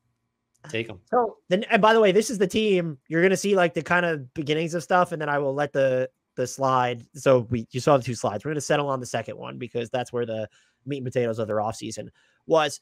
But the Knicks did a whole bunch of shit. They extended Tom Thibodeau, 3-year extension through 2027, 2028. It's reportedly worth over $10 million a year. They drafted Pacome Dadier at number 25. They turned number 24, Keyshawn George, into 4 seconds, and Ariel Huckporty. He was number 58 on a 2-way right now. They turned number 38, AJ Mitchell, into Kevin McCullough Jr. That was number 58. He signed a 2. Why do I have 2 number 58s there? Kevin McCullough Jr. and Boston's 2028 second-round pick that was top 45 protected. They traded 3 seconds, including their own in 2030 for Tyler Kolek at number 34. He signed a 4-year, $9.1 million deal, multiple guaranteed years on that. There's a team option in 27, 28. And then there's the Mikal Bridges trade, their end of it. We just went through it. But very quickly, if you just jumped around the timestamps, they traded Bojan Bogdanovic, Shake Milton, sign and trade, 3 years, $9.2 million. Only the first year is guaranteed. Mamadi Diakite, a 2025 first, a 2025 second, Milwaukee's 2025 first, top 4 protected. Their 2027 first, their 2029 first, and 2031 first, all unprotected, plus an unprotected swap in 2028 for Mikal Bridges, Kata Bates-Diop, Juan Valle, and 2026 seconds. That's the least favorable from Detroit, Milwaukee, or Orlando. They re-signed OG Anunoby for 5 years, $212.5 million with a player option in year 5. Jalen Brunson extended for 4 years and $156.5 million player option on that final season. Picked up Jericho Sims' $2.1 million team option. They signed Precious Achiuwa to a 1-year, $6 million deal. Campaign is in town on the 1 year minimum. Notable exits: Alec Burks, he left 1 year minimum with Miami, and then Isaiah Hartenstein, 3 years and $87 million with the Thunder. There's a team option in that deal, but the Knicks could not have matched that deal unless they carved out cap space because they only had his early bird rights. Grant, they get an F for making me having to do so much legwork on the slides, but other than that, how are you feeling about these? F for brevity, I guess. Man, so I'm trying to look like what nits are we picking? The price for Bridges was super high. Actually, let's lay this out. The Mikal Bridges trade at best is a C move. Because Mikal Bridges does shit for your team. You overpaid for Mikal Bridges in the assets, which is fine relative to your situation and trying to win now. But we cannot sit here and say, even if you view it through the context of what is Mikal Bridges worth to this team, that this is in a vacuum, like, oh, wow, like that was an above average trade for the Knicks. I think the only way to view it that way would be Jalen Brunson doesn't sign this extension if you don't do the Mikal Bridges. So that's where I'm going is like, I was trying to set up it was like, it's objectively a huge outlay to get a guy that just, there's not another team that was giving that up. Now, there were all those reports of teams talking about 4, right, first rounders for Bridges, and over the last 18 months, I guess. So if you're convinced that the Brunson thing was part of it, then I don't know. I mean, it's still hard to get out of calling it like at best average. I think you're probably right about that. But then like it is one of those things where you do need to evaluate like, well, draft picks just don't mean the same thing to every team. So for the Knicks specifically, like this 25 first, if everything goes as intended, is what, the 25th pick or something like that? And you can just kind of go through and traded 2 bottom 10 first rounders next year when you're looking at theirs in Milwaukee. Right. So you go through and you can be like, yeah, I guess I can come up with a lot of reasons to devalue several of those picks and just like look a little further than saying it's a first. Like they're not all the same. So you could get that. You could kind of, I don't know, make the case that way. I guess I still wouldn't say the Bridges deal as a standalone is, you can't talk yourself into more than like a C plus. I don't think, even with the Brunson part of it, but the Brunson part of it is so fucking good. Like that extension is so ridiculous. 4 for 156, left all this money on the table. He could have signed, for anyone who wants to know, 5 years, 269.1. And I'm going to tell you right now, I know people won't loop him into this level of player where anything could have happened and he still would have gotten the money. When you look at what happened after the Mikal Bridges trade, he would have gotten that money no matter what, because the Knicks had no other options than to believe that he could have a terrible season next year. He could go MIA and they would still need to offer him that money because that's how important he is to the vision that they've put together. Yeah. What about the Anunoby price? Little sticker shocky? Or that's just what it was going to take? I don't think it's they gave him a player option, which is like, seriously, like you gave him, it's sub max, but like, okay, that's fine. Like he's not, I don't think OG Anunoby's a max. He would have gotten 4-year maxes on the open market, to be clear. So you got him for the 5th year at what would be sub max money. So I don't know what the annual basis, that makes it a little bit easier for you to navigate traverse that area below the second apron in the coming years.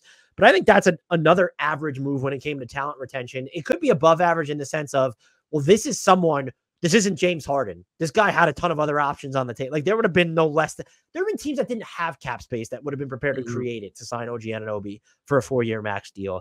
So if you wanted to go, but I didn't get sticker shock at all. I was a little bit surprised that he got the player option, if I'm being honest. So I guess I wonder, is it unfair to try to paint the Anunoby price as part of the reason that Isaiah Hartenstein is not on the team anymore? Because like all this stuff was kind of connected to like, how could they possibly clear enough room or finagle enough stuff to give Hartenstein? Actually, they were able to give him the most they could, and the Thunder just came over the top, right? Right. And that's I think they would have needed. So it was the Mikal Bridges trade that would have thrown a wrench into those plans, and you could have still figured out a way. But I think that was a perfect case of, look at how quickly Isaiah Hartenstein was quote unquote meeting with OKC. Like that's an area, that's a situation where it's like, oh no, like they understood his market value was going to be more than they could give him. Yeah, no, then I'm trying to find a reason. Well, here, how about this though? They went for it. Like that's something that, like, don't we want teams, like, are the Knicks better today than they were when the offseason started? Like, oh my God, yeah. Like it costs a lot, but they're just, this team is loaded. Like they're, it's not perfect. The backup center spot is a real question. I mean, maybe the starting center spot is a real question. I might be prepared to give them credit. If you couldn't bring back Hartenstein, the fact that they didn't go out and sign Taj Gibson or something, like giving Tibbs that club in his bag to play, now almost means, I'm not going to say it'll become a core setup. Oh, I know where you're going. I love it. We're going to see Julius Randle and OG Anunoby in the front court together, where OG is your defensive 5 and Julius Randle is your offensive 5. And that, however you want to flesh out that lineup from there, there's honestly a chance that it's so good, people are going to be mad that it's not played more. I firmly believe that, because you put, I think the only, when you look at it and say, okay, if we're building it out, Julius Randle, OG, Mikal Bridges, off rip in that lineup, non-negotiable, like he just needs to be. If that's what you want to use with Brunson, without Brunson, fine. That lineup is just going to be thermonuclear AF, in my opinion. It is like, I can't remember the last time we sort of thought about it in these terms, but like the knock, I mean, sure, who knows exactly how the Randall OG 4-5 tandem is going to work, but the knock against it, or like why it won't happen, is like, oh, that's just not a Tibbs look. He wants the conventional 5, but the Knicks basically said, like, it's your only choice. Like, Mitchell Robinson will start, and then after that, like, what are you gonna play? How much do you really want to play Jericho Sims, Tibbs? Like, it's just, they really, taking the club out of his bag, or like, I don't know, deciding what clubs are in his bag maybe is like kind of genius, if that was actually the plan. And have you ever at any point felt more comfortable about a team giving Tom Thibodeau just a contract? It's an extension, obviously, but I just feel like over the last season and a half, he's just done things that have shown that he's the playing time. You could definitely harp on it, and I think it's fair. But Jonathan Macri just wrote about this for Knicks Film School recently. Like, there's no data to prove that Tibbs has ruined careers. Like, we don't have that. Yeah, he might play guys too much, and there are certain injuries you could maybe ascribe to overuse. The Knicks last year got to a point where they just had no bodies through no fault of Tom Thibodeau's, and that's why he was playing who he was playing. So, like, I'm fine with them extending Tibbs. Like, at worst, that's a C move. Like, which is incredible to say about where the fan base was with Tibbs a year and a half, 2 years ago. I could criticize something like, I like Keyshawn George a lot, but what was his path to playing time with Josh Hart and Dante DiVincenzo and OG Anunoby? And the fact that they went with Tyler Kolek is like, that's like a separate move, like building up to him. That dude's passing from what we saw in Summer League. I don't think he's going to play right out of the gate, but like, that's okay. If there's anything to harp on with this team, aside from the backup center spot, I'd like to know if they have enough B+ or better passing positionally other than Jalen Brunson. And like the fact that Tyler Kolek is right there, that's at least somewhat refreshing or justifiable. I don't know if you're ready for the grade portion of this. I find myself, because I appreciate them going for it, like in the face of, by the way, losing Isaiah Hartenstein. So for you to say that they're better when losing a player that was so integral on both ends of the floor, I think says a lot about this team. I think I'm prepared to go to a B+. The thing that makes me a little uncomfortable, aside from the backup center spot, is they're now, to me, and you have to let me know if you disagree, they feel more reliant on Julius Randle long-term because they cashed in their trade chips on a guy who, if we are being brutally honest, as of right now, has proven that he should not be your second best on-ball option offensively. But he has to be for this team. Well, no, now Julius Randle needs to be, because I think he's better qualified for that. That's what I mean. Randle is that guy. Yeah. Yeah. And so now he has to do that because you cashed in your chips on a guy who's, well, like, he's probably better off being okay in bench units, fine. But like overall, it needs to be Julius Randle. And that's uncomfortable, not just because of his extension, but the eligibility, but because of what we've seen from Julius Randle during his 2 trips to the postseason with New York. Yeah, no, I was wondering if we were going to go a third A range grade in a row here. I think B+ is I'm totally good with that.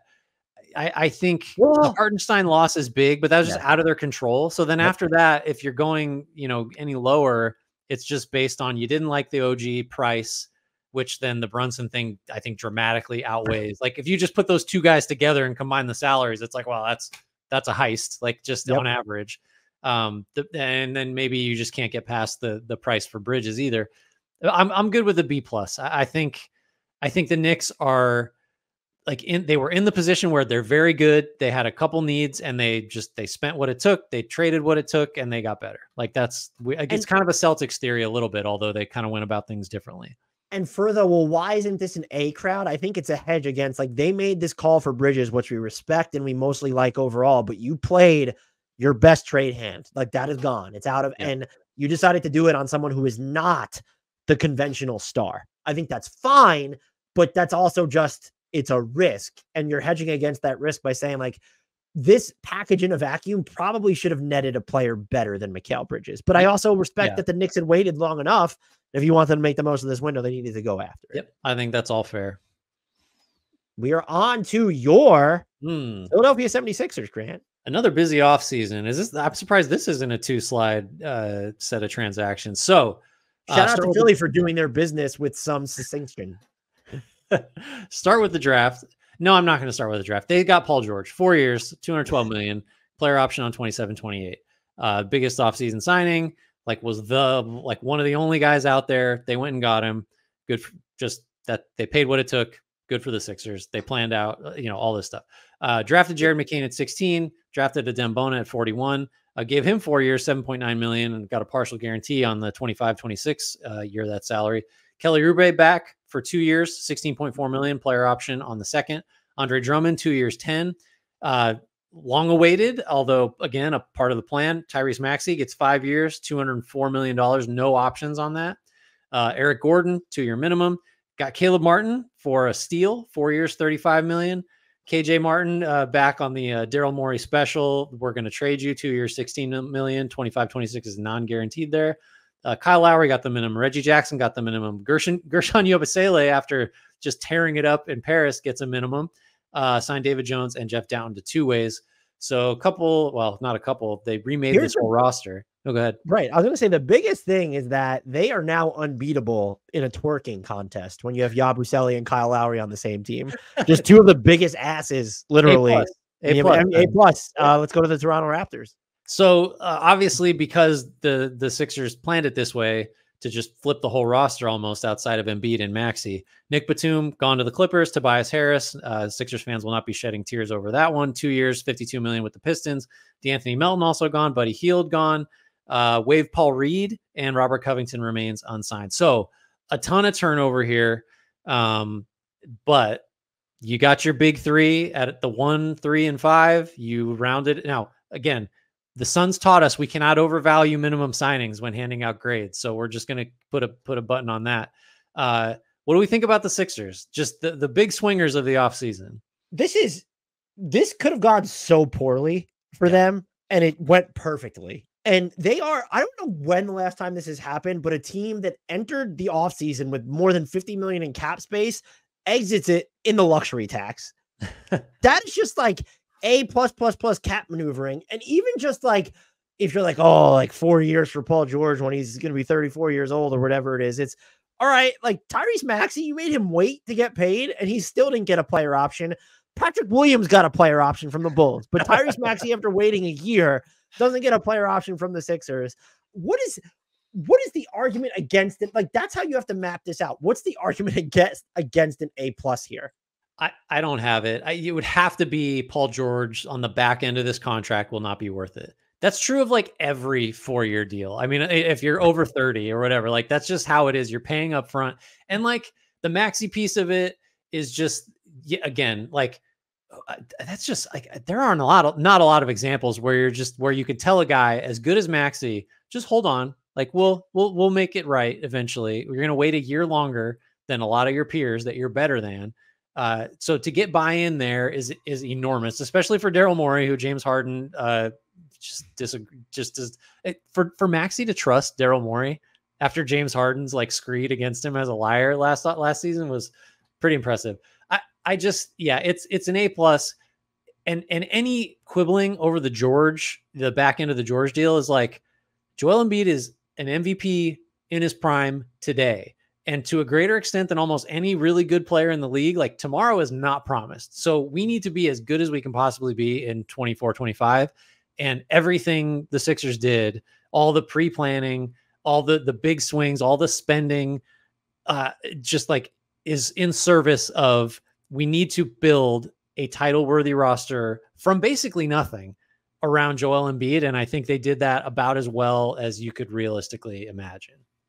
I'm trying to find something just to like nitpick over, because I agree with everything you said.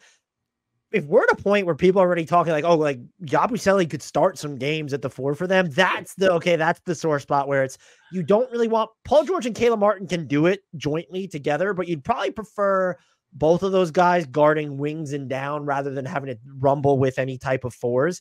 But it's like the only really resource you could say then is, well, the room exception. Do you think like that could have gotten them more runway out of that? And I don't, then Kelly Oubre. And also there was untold value, well, not untold, but there was more value in having Oubre back, because now you're in a situation where you have his early bird rights next year. Or maybe his full bird rights if he decides to opt in.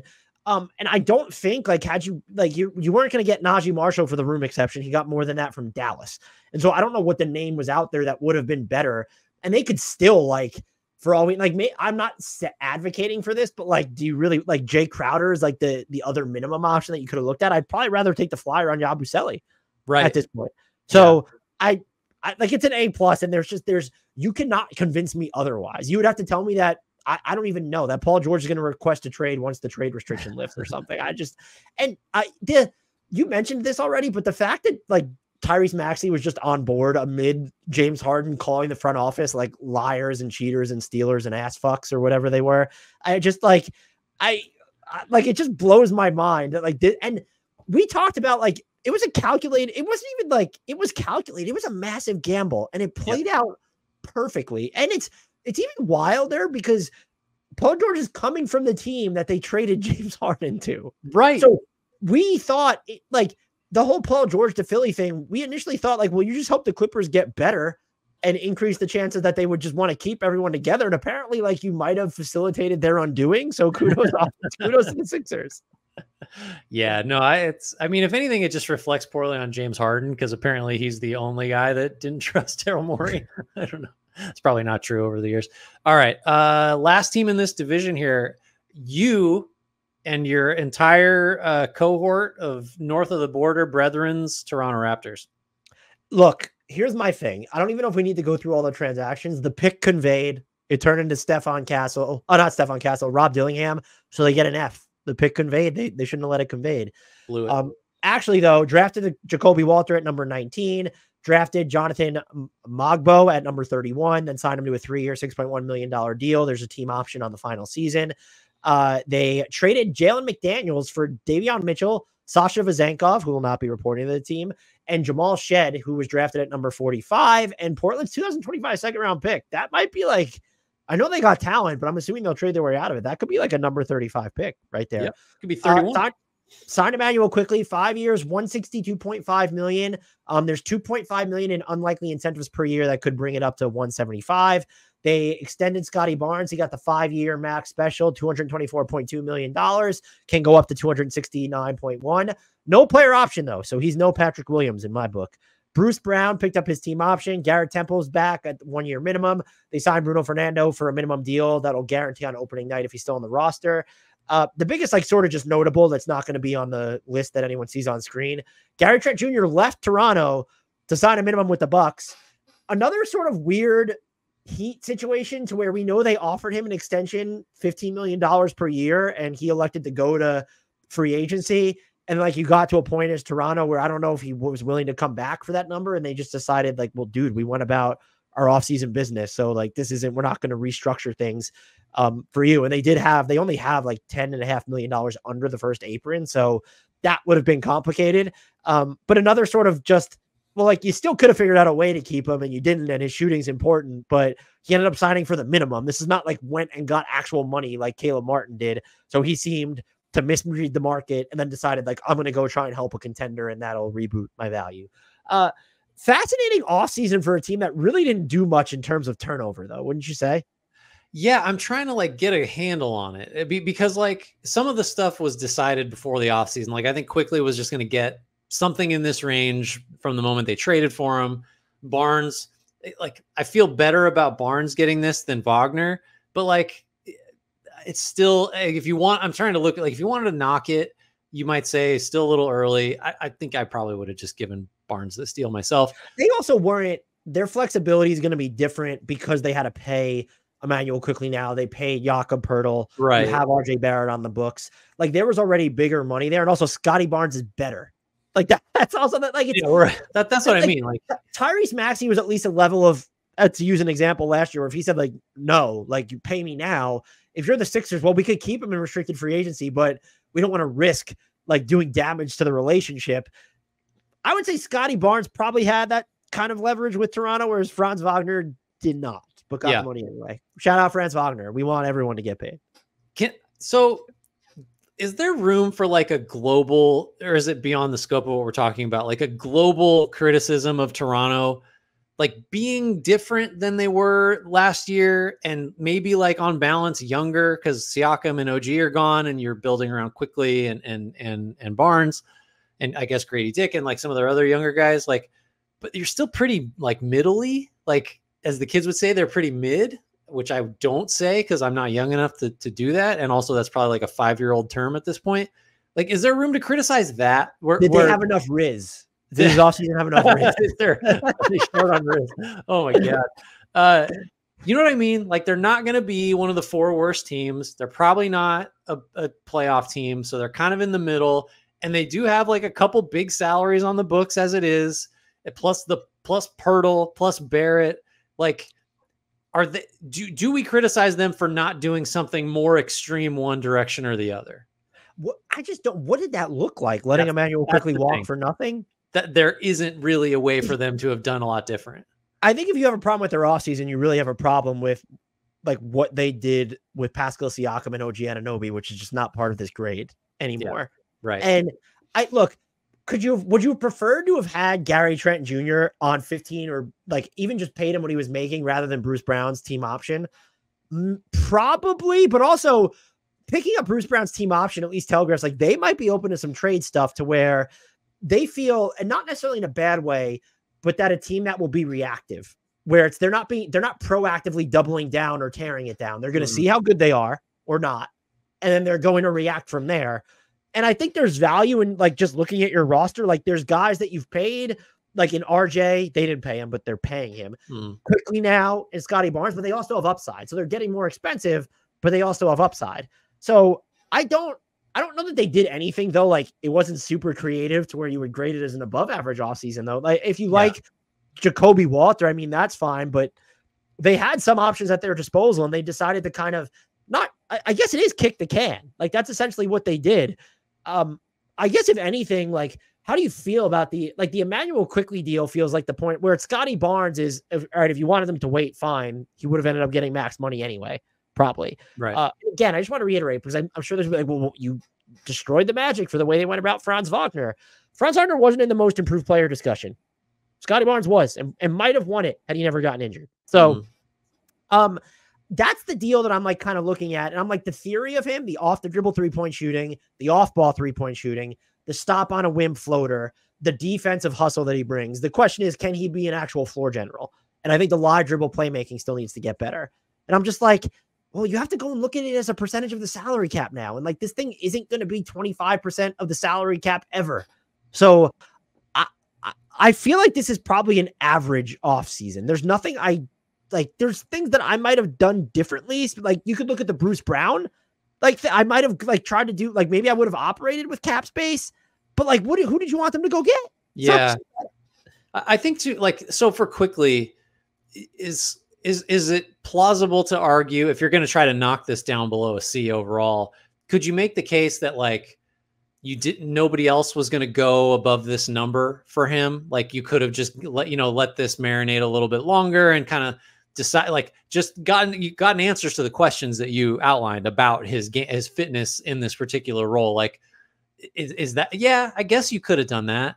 But I mean, again, like the cap's going up, and I don't know that the possible savings, and like, by the way, I guess like it's kind of a problem if it turns out that like Quickly is actually worth way less, than this.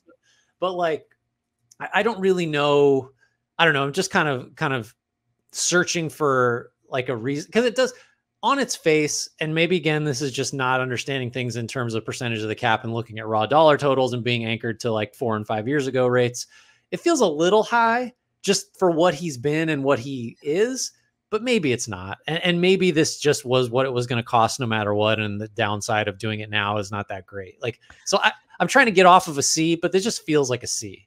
I think it's a C. The only other thing that I would say is that what they could have done, this gets into the road not traveled. In theory, like Gary Trent Jr. would have had to been amenable. If you could have gotten Gary Trent Jr. back for like $15 million a year, but because he accepted a minimum, so like that's substantially more, right? And then you could have used most of your mid-level while staying under the tax. Would you have preferred that to just having Bruce Brown? Basically, I probably would have, but I don't know. Like, I don't know how uninterested Gary Trent Jr. was in remaining with Toronto, because like, would they have had to, I think I probably would have preferred to have Gary Trent Jr. on this roster. I'm not going to lie. And then use your mid-level, like a Najee Marshall would have helped them, and they could have paid him more than Dallas in that scenario. But I just don't know how realistic none of these players that I'm sort of just like Najee Marshall plus Gary Trent Jr., which again, we don't know if either of those players would have wanted to have come back for what Toronto could have offered, or come to Toronto for what they could have offered, versus Bruce Brown. It's not like this big enough missed opportunity for me to say that's a C- or a D+. Well, and there's enough uncertainty there. Like, one, what are they going to get for Bruce Brown at some point? Like, don't know. And then also don't really know, like that Gary Trent relationship might just have been broken. Like there may have been just no scenario where he's back potentially. Like, so yeah, like I get it. If you're going below a C, I think those are your points you make, but I can't quite get there. I actually think I'm going to go below a C into a C- for them, just because like there really were so many, like looking at what some of these players got paid, like Simone Fontecchio, like they get, like that's someone that like there were so many. Malik Beasley, like you're losing Gary Trent Jr. Why not get his just swap, just minimum swaps for it. So I just feel like there are, because this team does need spacing around its core still, right? Just because Grady Dick is too important. Like he matters too much. And now it's like you kind of treated this as like, oh, the shooting we saw some RJ Barrett last year with Toronto was real. And as Knicks fans will tell you, it might not be. And then like Scotty Barnes' shooting improvement is real, which I would agree that it is, but like he wasn't 39% on 8 attempts per game and hitting all these pull-ups like throughout the year. So this team still has that spacing question mark. And there were avenues for them to get better in that department without doing anything like ridiculous. Now, if you sat here and told me Gary Trent Jr. was never coming back, then it's all right. Well, you still could have paid Bruce Brown more, but less by just declining the team option, and then still turned around and maybe used most of maybe he would have left for like a different path, like another team there. But here's why I'm giving them a C-. I don't think they were creative enough is what it feels like. And that's just slightly below average from me. We established up front, they are your Toronto Raptors. So I'm going to concede to you. And we're going to go C-. I was going to give them a C for the podcast. No, I'm going to co-sign a C- because they're yours. And I value your opinion. We move on now to a new division, the Central Division. We got the Chicago Bulls here. I will claim ownership of my Chicago Bulls. Really? Sure. Yeah. Why? I'm not scared. so that my criticisms will really resonate because I've claimed ownership. Traded Alex Caruso for Josh Giddey. And what else, Dan? Did they get anything else? No? Okay. No, they did not. The right to extend Josh Giddey, that came with him. Drafted Modest Bazelis at number 11. Patrick Williams got 5 years and $90 million with a player option, which we've referenced several times already today. Jalen Smith got 3 years, $27 million. Signed and traded DeMar DeRozan. He got 3 years, just under $74 million, 58.2 of which is guaranteed from the Kings. For Chris Duarte, a 25-second, a 28-second, and Raekwon Gray. That was via San Antonio. Signed Adama Sanogo and DJ Stewart to 2 ways. Andre Drummond departs, goes to Philadelphia for 2 years, $10 million. Torrey Craig picked up his player option. Dan, what's up with the Bulls? How do we feel about this offseason? Some positive signs, sort of, but also some not so positive ones. I don't know if you listened to the Bulls look ahead we did with Jason Pat yet, but it was so bleak and dreary. Oh. And I just felt so bad. I think the positive spin on this is the Bulls are clearly like kind of rebuilding. Like you can't get rid of Caruso and DeRozan and expect to get better. Then again, it's the Bulls. And so they kind of feel like they're the same. And the fact that they're talking about Josh Giddey as their like Lonzo Ball replacement, it's like, well, you know, that's different because Lonzo Ball could shoot and defend, and Josh Giddey does maybe half of those things if you want to like believe in the set 3-pointer during the regular season, but not the playoffs. Here's my thing. And I do. So the DeMar DeRozan stuff is weird because we could say that they could have gotten more for him if they just moved him before free agency. And we're probably right. It wasn't easy to find a fit for DeMar DeRozan to say, oh, he definitely would have gotten you a first-round pick. But you know who would have gotten you multiple first-round picks? Alex Caruso. And so you took Andre Drummond, DeMar DeRozan, and Alex Caruso, 3 of your, 6, 7 most important players last year, and you got exactly 0 first-round picks for them on the way out. That is disgusting asset management. And now you're at a point where, are you fashioning your offense around Josh Giddey? And what does that do to Kobe White? I guess he's good enough off the ball to where putting the ball in Josh Giddey's hands is whatever. I'm fine with the Patrick Williams deal. You didn't win that negotiation. Patrick Williams, of all people, got a player option. I want to know what the offer was out there. If you'd said no player option, sorry, that he would have been like, oh, I'm going to go elsewhere then. This is the fact that they're rebuilding is a good thing, but the fact that I can't guarantee that that's actually what they think they're doing or feel good about it is a disaster. And I actually like the Modest Buzelis pick. So that's the good. And I think Jalen Smith, 3 years and $27 million is fine. However, why make that decision before figuring out the DeMar DeRozan? Like you could have been the team that got, like, regardless of what you think they could have gotten for DeMar DeRozan previously, you put yourself in a situation where you either didn't want to or couldn't take on Harrison Barnes because of tax concerns.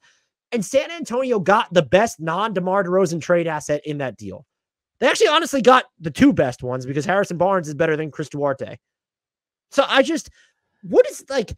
you could talk me out of an F-, but like, what's the upside? Like, you have to be a believer in Modest Buzelis and Josh Giddey. And I'll believe in one of those dudes, especially it's just like, even if Josh Giddey's good, the reward at the end of the tunnel is a 9-figure deal for someone who can't be the face of your rebuild.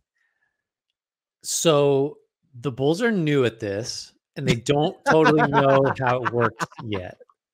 So I think we need to be a little, look, they think this is what a rebuild starts as.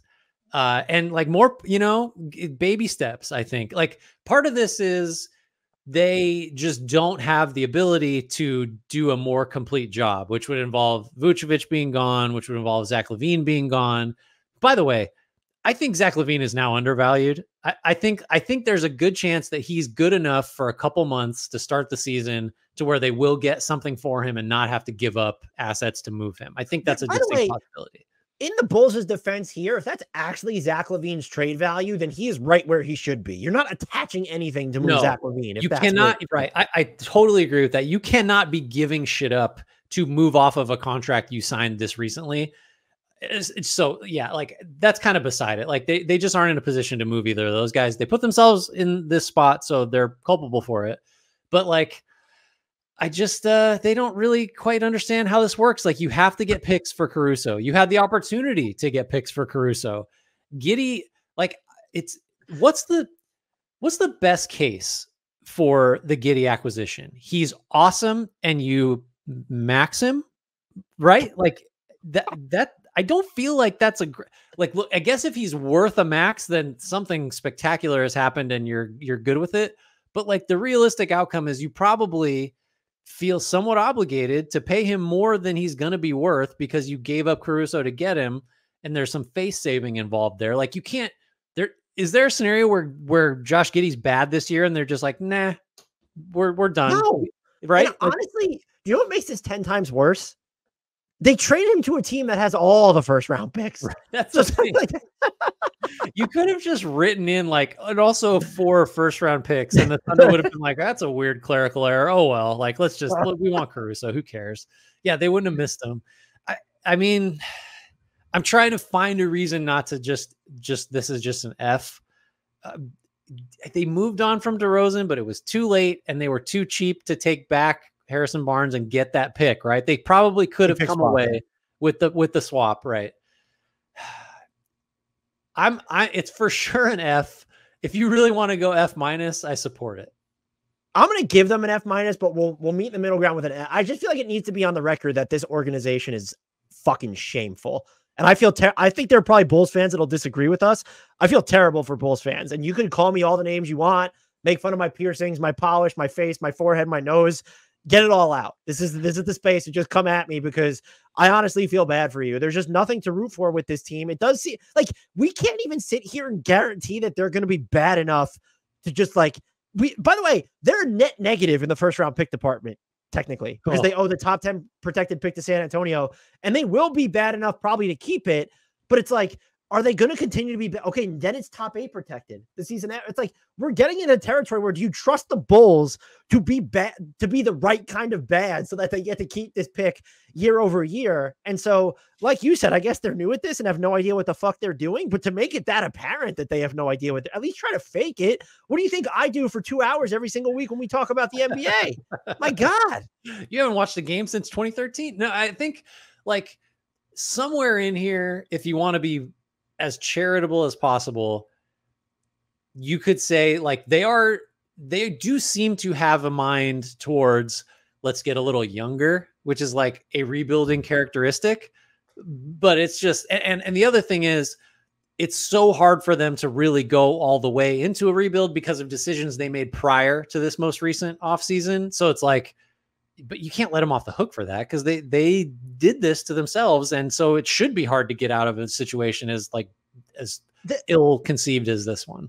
I take your point about like prior decisions contributing to this situation, but they made active choices to make this current situation with the opportunities they had worse. Right. The whole Harrison Barnes stuff, not getting that pick swap, and just not getting any first round equity for Alex Caruso. Yeah. Like my God, bad. It's an F. Let's call it an F, and with like a parentheses F-, just because it's that bad. So we will go on to the Cleveland Cavaliers, who like talk about an offseason filled with talent retention, right? So the Cavs, and as we're recording this, let's get to the note that's like kind of undefined. I even included it in the screen, which we haven't done like unfinished moves or exits. The Isaac Okoro restricted free agency standoff ongoing, apparently. They fired JB Bickerstaff, hired Kenny Atkinson, drafted Jalen Tyson at number 20. Donovan Mitchell extended 3 years, $150.3 million. He has a 27-28 player option. Evan Mobley, 5 years, $224.2 million, can go up to 269.1. No options on that. Jared Allen, this was the extension that surprised me. 3 years, $90.7 million, fully guaranteed. He's now signed through his age 30 season. Emily Bates, by the way, is back on a two-way.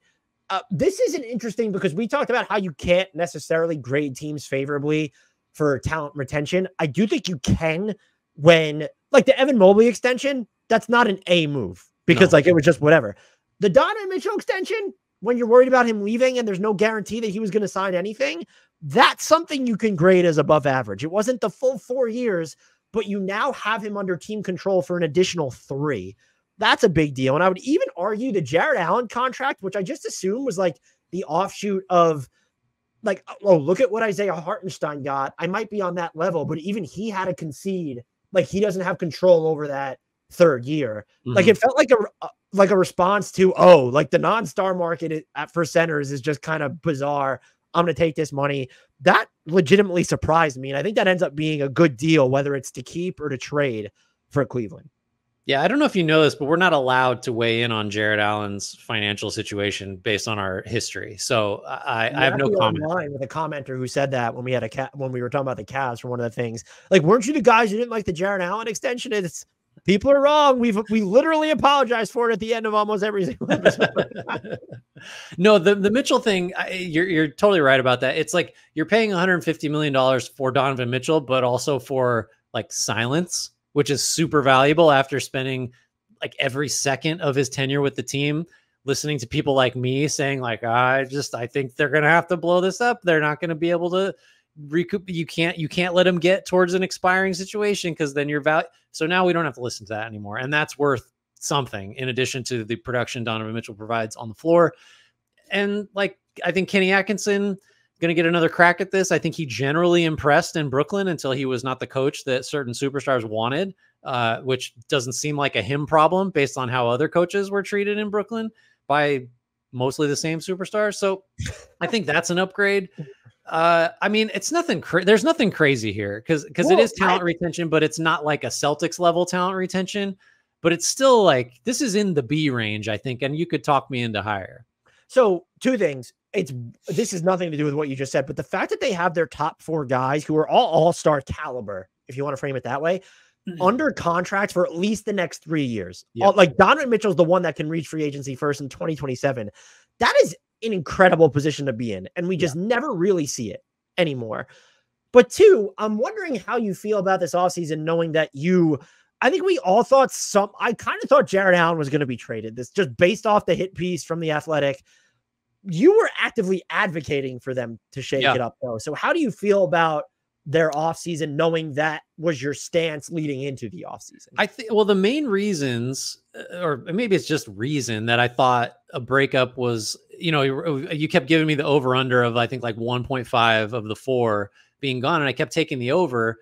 It was all just, I really thought Mitchell was not going to sign this extension and was going to put the Cavs in a position where the best decision was going to be to get something for him before his value started to decline, because your trade partners would have been limited had he not signed this extension, because they would have had the same fears that Cleveland would have had, which is like, what are we going to rent this guy for a year or a portion of a year? And then he's going to sign where he wants to in free agency. Like that to me just felt like there was so much smoke that there had to have been a fire. And just like, logically for him, it's like, yeah, I want to go play where I choose to go. I was traded to Cleveland. That's, just all that really informed my opinion. I think there's also the question of, and we're going to get an answer now, because like you said, these guys are under contract forever. Like how well does this too small / too big front court or quartet like work, right? Right. That was less of a concern for me because the Cavs were winning 50 games and looking, like a pretty dangerous playoff team with those guys, and then still doing that last year when half of them were hurt all season. So I feel like the Cavs are going to be, this is going to be at a year where they're at least as good as they've been at any point in the last 2, and maybe better, just because they have the stability. Hopefully everybody's healthy. I do think there's still upside here if Evan Mobley expands his game, if Garland bounces back. So like, while I did advocate for breaking it up, that was just based on like, I didn't think Mitchell was going to stick. And I thought they were going to get to a point where they had to do something. So now that he's there, I think the talent is legit. And I think there is a possibility it'll work okay. So yeah, I feel pretty good, I guess, about it. Even though I thought it was going to get nuked pretty consistently. If we had to quibble on one thing here, would you have rather just used, and they could have technically done like both, but we like the financial realities of it, not done both in full. But my question to you is, would you rather be waiting out this Isaac Okoro situation or have just used your non-taxpayer mid-level? Like I think it depends on like, would you rather have had Simone Fontecchio than him on this team, or would you have rather have had Najee? Like those are the 2 guys I'm just going to keep coming back to.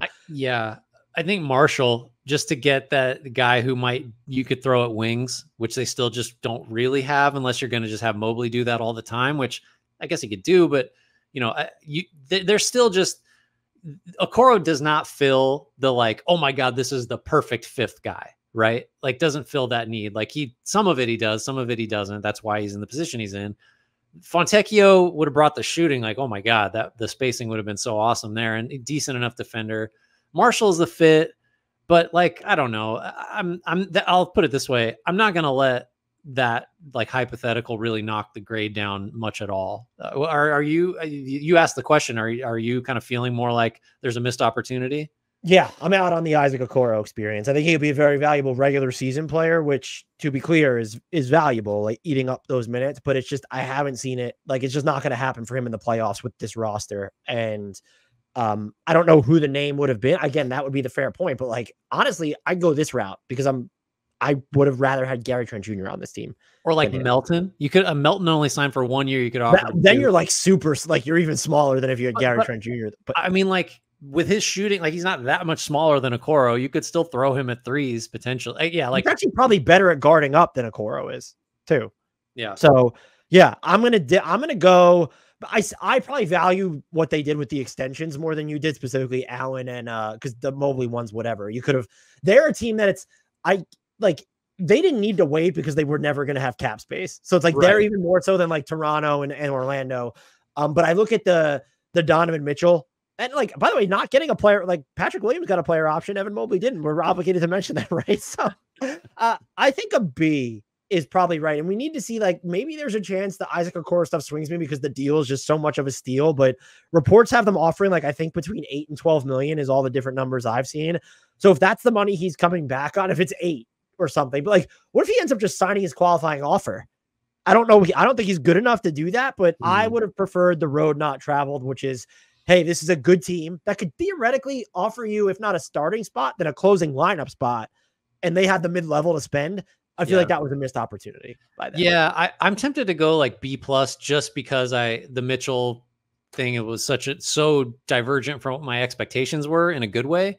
But yeah, it does. You do make a good point about like, that is a real rotation / starting closing spot that you're kind of like screwing up with the Okoro situation. So I think a B is fine for me. But again, I would just reiterate, like the Mitchell extension was very much for me, like, I'll believe it when the ink is dry, and like they did it. You know, I don't think that was a foregone conclusion at all. So good job by them.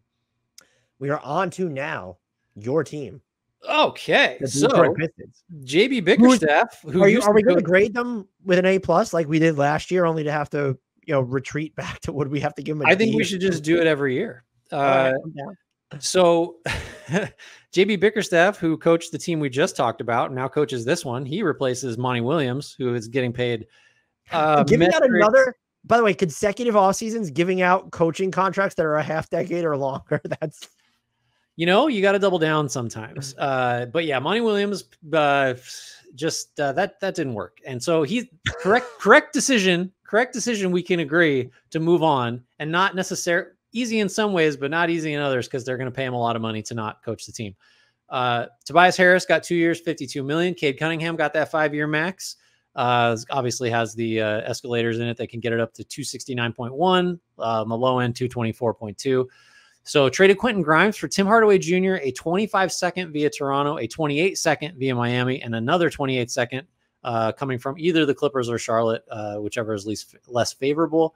Traded Cam Spencer for Wendell Moore and Bobby Klintman. So that's the draft. Oh, Malik Beasley, that was the other one. Got a 1 year, $6 million deal. Brought back Simone Fontecchio just on an A+. Everybody loves it deal. 2 years, $16 million. Got Paul Reed, claimed him after the Sixers waived him. 2 years, $16.7 million left. Both of those are non-guaranteed years. And let's see. James Wiseman gone. Got 2 years, 4.8 from the Pacers. Declined Evan Fournier's team option and declined Chimezie Metu's team option. So Dan, the Detroit Pistons spent a little money on vets, spent a little to retain a vet I think we both love, and drafted Ron Holland. I don't have that on here. Sorry about that. What else? So what do we think about this? Is it, I mean, we guess, spoiler, we probably aren't going A again here, but I don't know. I kind of can talk myself into a lot of this stuff.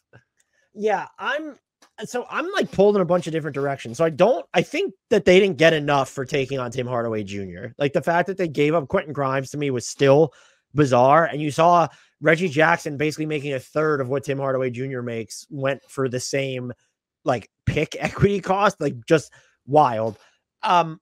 the Cade Cunningham extension is fine, but this is another situation where if we want to be fair, and we did this to Orlando, like their team, because of their flexibility, like that's something that definitely could have waited. Now, you could also argue, unlike Orlando, they are just so barren of options that it's let's just lock down the guy that is our actual tentpole cornerstone. So I understand the logic there a little bit more. That's not, I don't view it as an above average. No player option though. Patrick Williams got one. So, I mean, hadn't heard. The JB Bickerstaff hire is fine. The Malik Beasley and Simone Fontecchio deals are a home run. I don't love the idea of claiming Paul Reed off waivers because I just feel like even if it's slightly, you've now decided that, oh, maybe Isaiah Stewart still will play some minutes at the 4. And I just don't want to see that anymore. But like, I don't hate this. Like, here's how I look at it. Is even if you don't love any of the deals or the players, they have a very easy pathway to fielding Cade Cunningham plus shooting in a bunch of core lineups.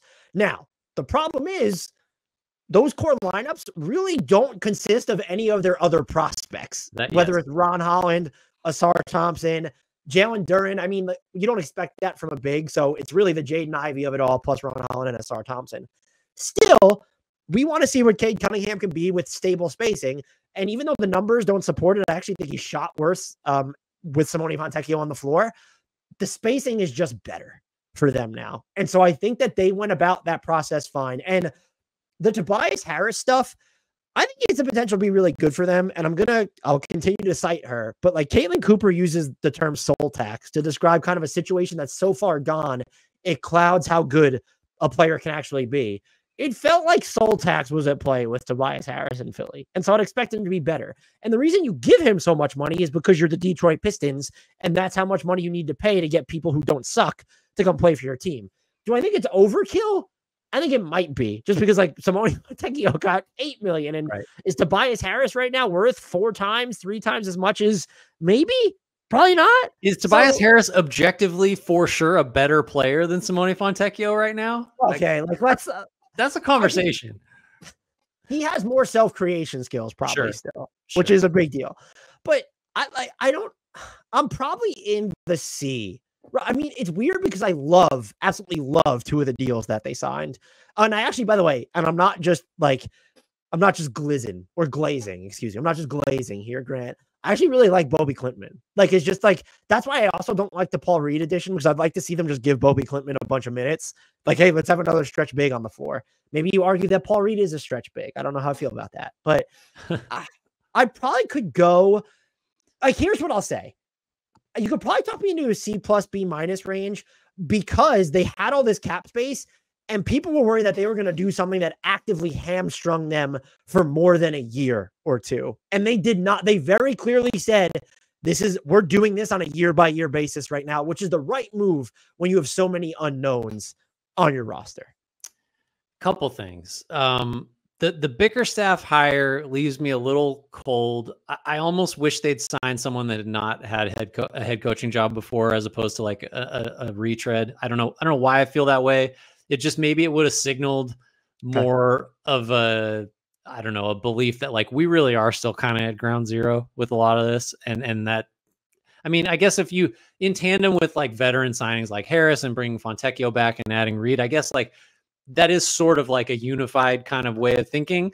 It's just like we're going to do another retread. I don't know, that didn't inspire me. And then again, the Grimes Hardaway trade is bizarre. I feel like you should get those 3 seconds just for taking Hardaway back without giving anything up. Like, I know that's not how trades work, but Grimes, I think, is actually, I like Quentin Grimes. I think he actually has like positive value as opposed to a way to get a terrible contract and then some seconds. So those are my nits to pick. It's still like there's nothing fatal performed here. And to your point about, which I agree with, about all the best prospects on this team, like, just don't seem to be helpful to Cade Cunningham. Like, that's a real issue, but it's not one that they created this offseason. So it's like they sort of did the best they could to have like, well, here's the other way we play, where you have veterans that can shoot around Cade, which is, at least because he's kind of the only guy you're semi-sure about. They seem very sure. They gave him the max. Like, you got to give this guy at least a couple of looks that aren't just like, well, here's Asar Thompson and Jaden Ivey, like, not spacing, and it's impossible for you to function. So I don't know. I can't get too inspired to go. You want to go above average? You feel like what's the number one thing that nudges this above a flat C for you? The Malik Beasley deals and Simone Fontecchio deals are friggin' steals. And I guess you could say the Malik Beasley deal is it's 1 year, so they're not going to have bird rights on him. So like how valuable is that? I guess that's because if you're the Pistons, part of the value might be, well, if we could have gotten him for multiple years. They also have, their financial outlook is okay. Like we still might just have the money to sign him anyway. So I don't know. So like, what do you want to go to? Like, what is your, I just keep getting stuck on a flat C because there's enough, like the Beasley and Fontecchio signings are positives. The Harris is whatever. Don't love the Bickerstaff signing. You know what? Maybe a C+ because our guy, John Wasserman, had Ron Holland as his number 1 overall draft prospect. And how valuable is he if I forgot to include him in even our, we have a doc for anyone listening that's like off, like not on the screen. And I don't have, that's an egregious, well, I'm one person. So everyone forgive me, and we did factor him in eventually, but it's just leaving him off. He's so bad that I didn't even include him on there. He's a weirdly forget, as you try to keep just commit to memory, like the top however many picks. And it's like, oh yeah, the Pistons got Ron Holland. And I think to their credit, he is based on what his projected weaknesses are as a shooter, particularly, it's like, man, that's just doubling down on a real deficiency your roster and your young players already have.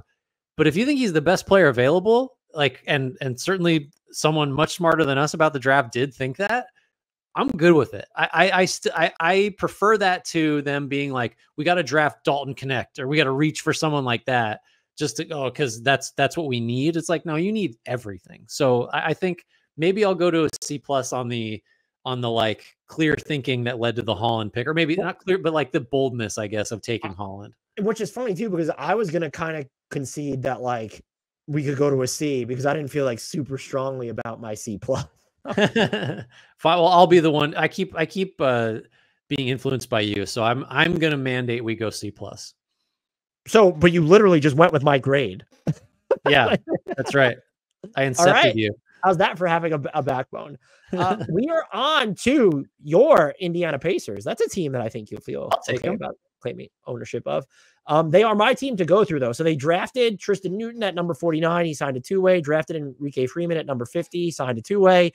They traded Juan Nunez, number 36, in cash for Johnny Furphy, who was the number 35 pick. He signed a 4-year, $8.6 million contract, the first 2 years of which are guaranteed. I actually like Johnny Furphy, by the way. I think he could do some stuff for them.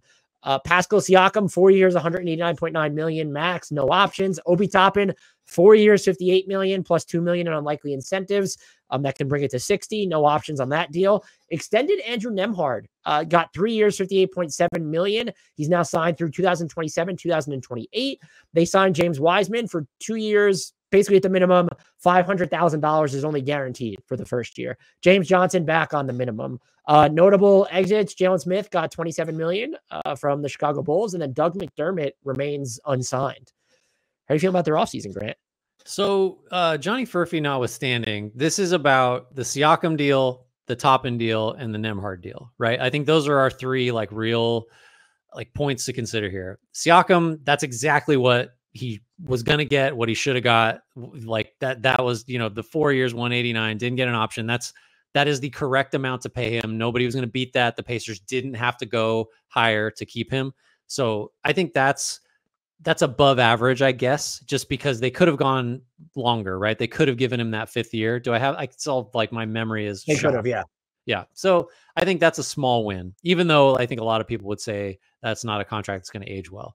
The Toppin deal, I just objectively don't like very much because I don't know, one, who was going to beat that number, and two, the whole well, what are we doing with Jarris Walker? Is he getting in the way of that? What else could we have used that money on? There's some real path not taken options there. I'm fine with the Nembhard deal. I really like him. You could say that his playoff performance is what got him this. And that's partly true. It was just better in the playoffs than he was during the regular season. I think he's a really good fit next to Tyrese Halliburton. But again, if you're worried about Benedict Mathurin, Nembhard marginalizes him to some extent. So I think ultimately, Well, let me ask you, what do you think about the Toppin deal? Because that's the one I feel like maybe I'm not in the majority on, of being like, I just don't think that was the right choice. I don't understand it. Like, he was Okay. fine as a floor runner and spacer for them, but who was giving, like, you gave him more than the mid-level. Who was giving him that? And you also complicated like a pathway to finding Jarris Walker a regular role, unless your plan is to eventually move on from Miles Turner, in which case, like, that just means that, oh, Siakam's going to play more 5. And so that's how we open up time for Jarris Walker. I guess you can view, okay, Jarris Walker can be developed as a wing. I just don't view him as a wing at either end of the floor, really. So that's just really weird. I need to know, like, what was the market for Obi Toppin that you felt that this was the contract you needed to give him? So that's a below water deal for me, without question. I think the Siakam and Nembhard deals are like home runs. So, and the James Wiseman flyer is like kind of fine, but it also makes you wonder, okay, so how do they feel about Isaiah Jackson? And like, I guess we're never like, so we've just decided that Siakam and Toppin are 4s. And I feel good about the Indiana Pacers, but it's this, like, the secondary part of their roster is all sorts of, it's not log jammy, ambiguous, like, because you know the players, but it's like, well, I don't really know what the vision is for how they kind of want to play outside of their core lineups. And you mentioned the Benedict Mathurin stuff already. Andrew Nembhard's just better. So I like, that's fun. Like, this is still a home run deal for me, but you did nothing this offseason. I'll say, like, let's not frame it through the Andrew Nembhard extension. You didn't do anything this offseason that streamlines his path or fit on this team. So to summarize, Toppin bad, Nembhard good, Siakam just what it should have been. And then the Toppin and Nembhard deals come with the added potential complication of, like, you're kind of, slotting guys in over the top of players you've invested like real draft equity in. It sounds like we're angling towards a below average grade. Does that feel right? Buckle up, because we're about to go even more below average. Okay. They're a team where the road not traveled bothers me. They clearly needed like another wing, right, who could defend. And they could have used the non-taxpayer mid-level. Even Simone Fontecchio. I'm just going to mention Simone Fontecchio and Najee Marshall 8 times over for this team. Fontecchio doesn't fit the defensive billing, of course, but like, why was that not on the table for them? It was, we had to bring back top. Like, you could have even done something like, had Obi Toppin signed for $12 million, like, as a starting salary, you could have, in theory, like, had a little bit more wiggle room to use something. And like, I guess this team views is the tax a complete no-go? Did they want to stay under it? They're actually into the tax, I think, a little bit, because the tax is what, 170 this year? The tax this year is 171. 171. I think they're at like 172 right now, if I'm not mistaken, or around that area. So, I don't know. I just feel like I would have preferred to have used, if you're asking me whether I would have used the non-taxpayer mid-level on somebody, like, also didn't even have to be the full thing. This is a team that definitely should have signed Haywood Highsmith. Sure. Like that, like, you could have given him more money. And even someone like Kyle Anderson, like, if you've got spacing at the 4 and the 5, assuming you're playing him, you probably want to play him at the 4, but like, if you can get away with Kyle Anderson and benefit from the things he's good at so much easier if you have Miles Turner, or if you could play Siakam at the 5. Like, there's just a lot of, it's just to get off the Najee Marshall, Simone Fontecchio. Like, there's a decent number of other names that just make more sense than Toppin. They could have been a Caleb Martin team. 100%. Yeah.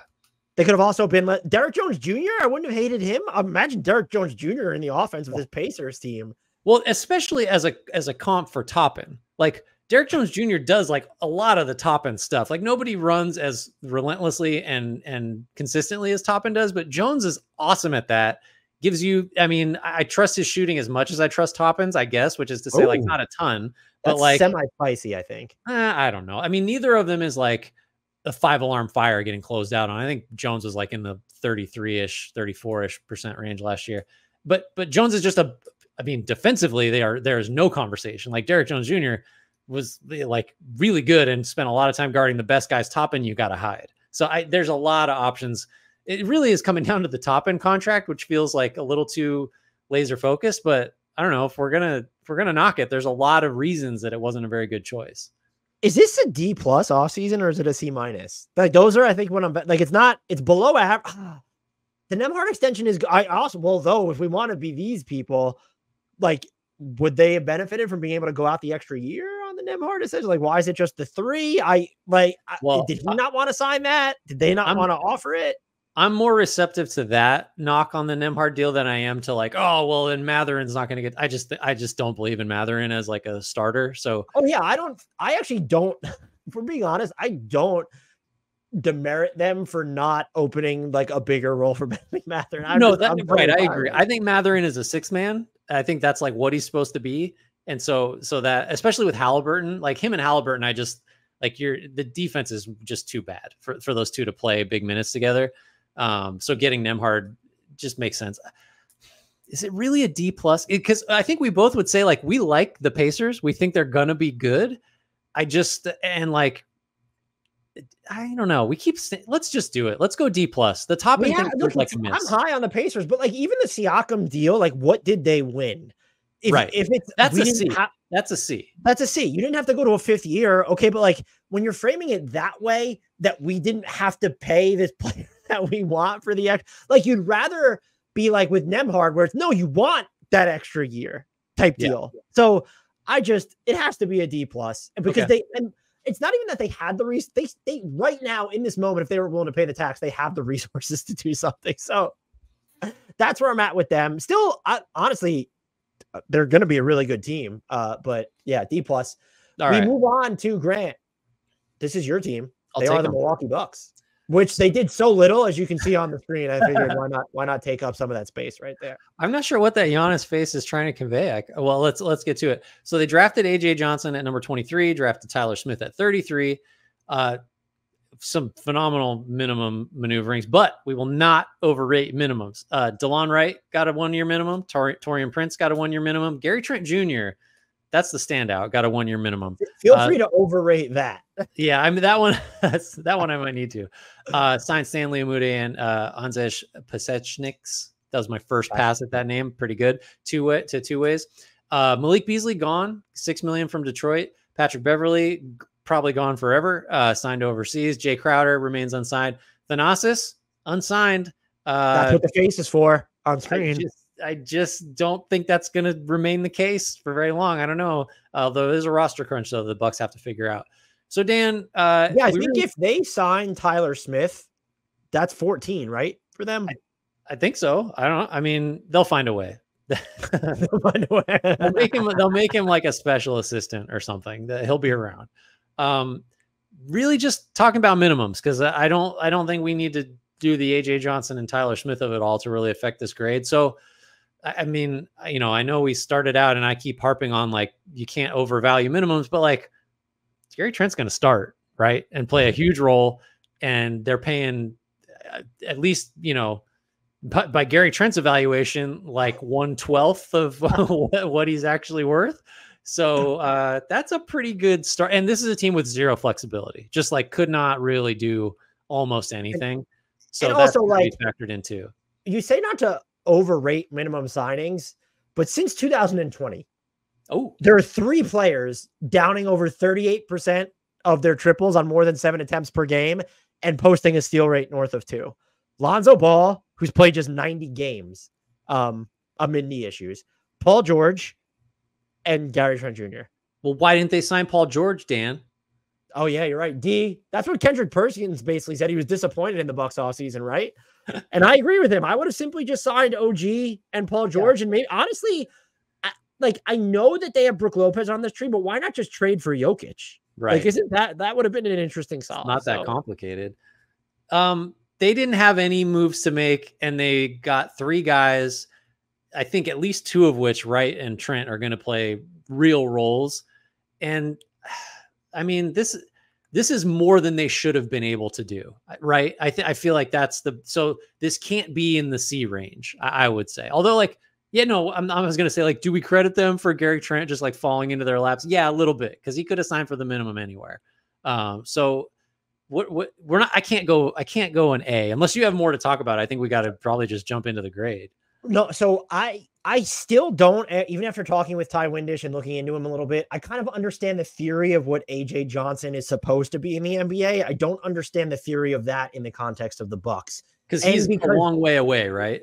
Right. And also just Keyshawn George went with the pick right after, and I'm high on him, and like, oh, a plug and play wing, like why not just go that route? So it's just something I probably would have rather like traded down or just like, again, taking Keyshawn George. So that's like something I'm prepared to ding them for. And I know that's a stupid thing to harp on, but when you have assembled a roster that actually has a ton of youth on it, when you look at like kind of just, Marjon Beauchamp is still here and we have Andre Jackson and Chris Livingston, like take the right swings. And I think, or at least take guys that I think fit the context of your team right now. And I think Keyshawn George would have kind of at least filled the latter part of that, even if you think AJ Johnson has the bigger upside. But I think you have to love this offseason from them overall, because I honestly would say like between Prince, Wright, and Trent, that they legitimately added like 3 of their top 8 players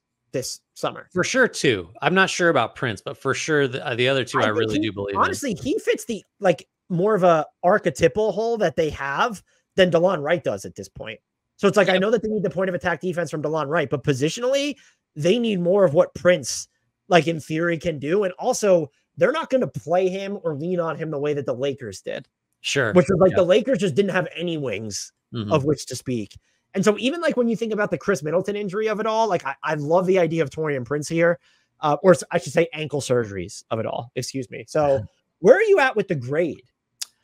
I think on Trent alone, it's like a B+.